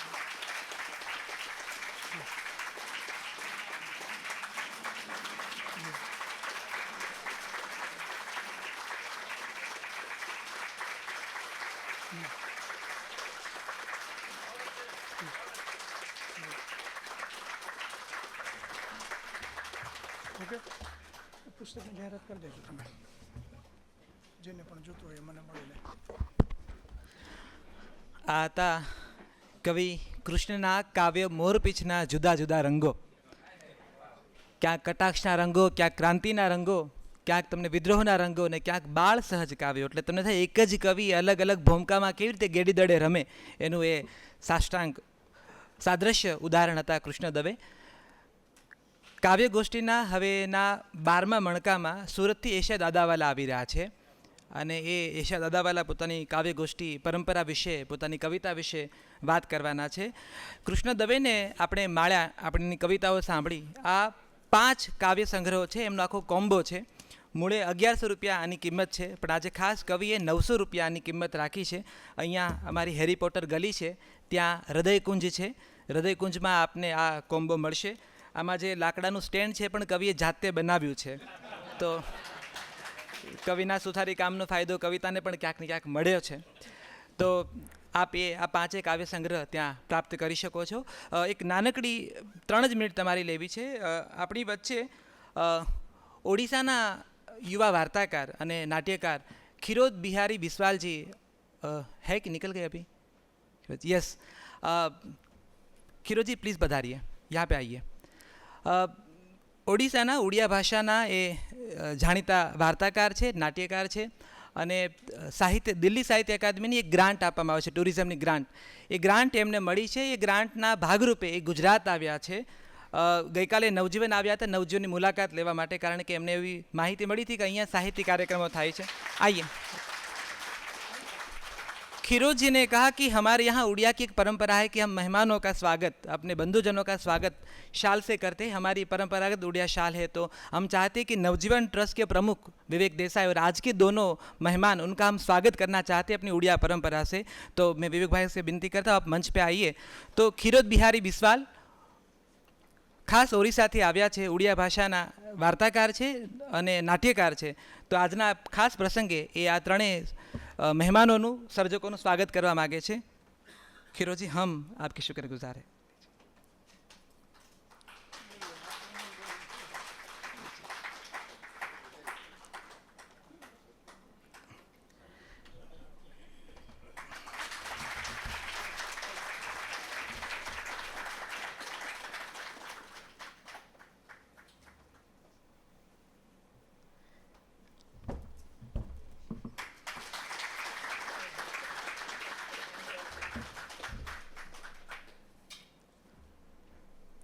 ગુજરાતના મહેમાન થયા છે અને સાહિત્યિક પ્રવૃત્તિઓ જોવા માટે આવ્યા છે. સો એમને ખાસ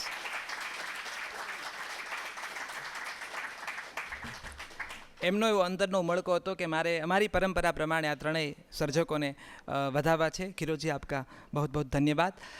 એક બીજી નાનકડી વાત મારે કરવી છે. મિલન સોનાગરા કરીને એક આપણે ત્યાં નિયમિત એક ભાવક આવે છે, યુવાન છોકરો છે, એકદમ સરસ મજાનો રસિયો છે, કવિતાઓ અને વાર્તાઓને માણે છે, વાંચે છે બહુ સરસ. આજે કદાચ નથી આવ્યો મિલન.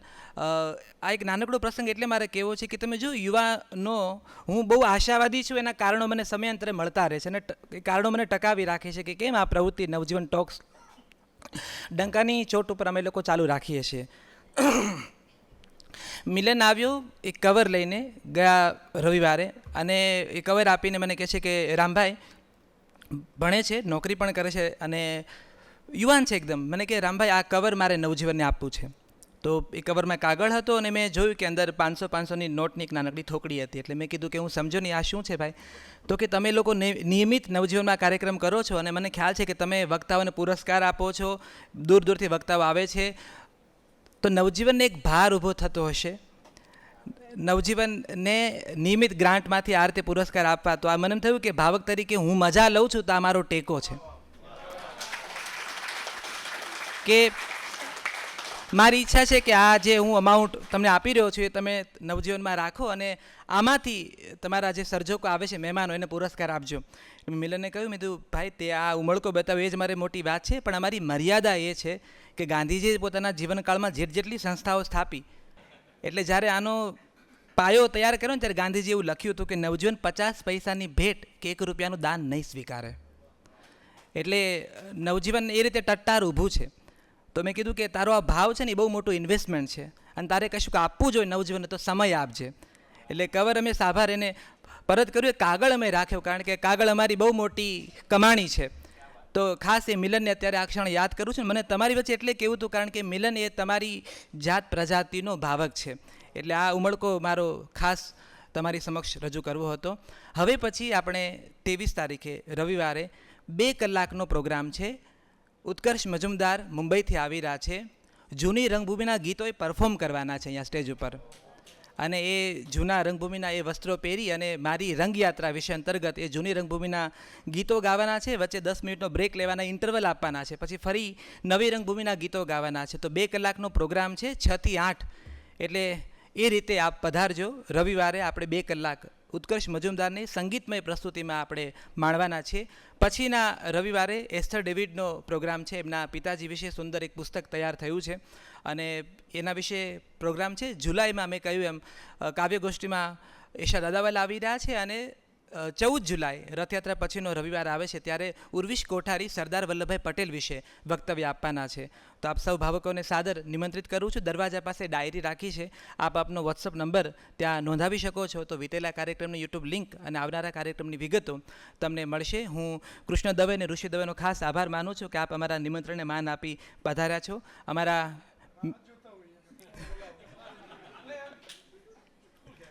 અમારા મેનેજિંગ ટ્રસ્ટી અને પ્રમુખ વિવેક દેસાઈનો આભાર માનું છું. મારા પરામર્શક કપિલ રાવલ, શિલ્પા દેસાઈ અને મારી નવજીવન ટોક્સ ટીમનો આભાર માનું છું. આપનો આભાર માનું છું કે આપ સમય કાઢી અહીંયા પધાર્યા અને સાથે બેસી ગુજરાતી સાહિત્યના અવનવા રંગોને આપણે ઉલેચીએ છીએ. શુભરાત્રિ.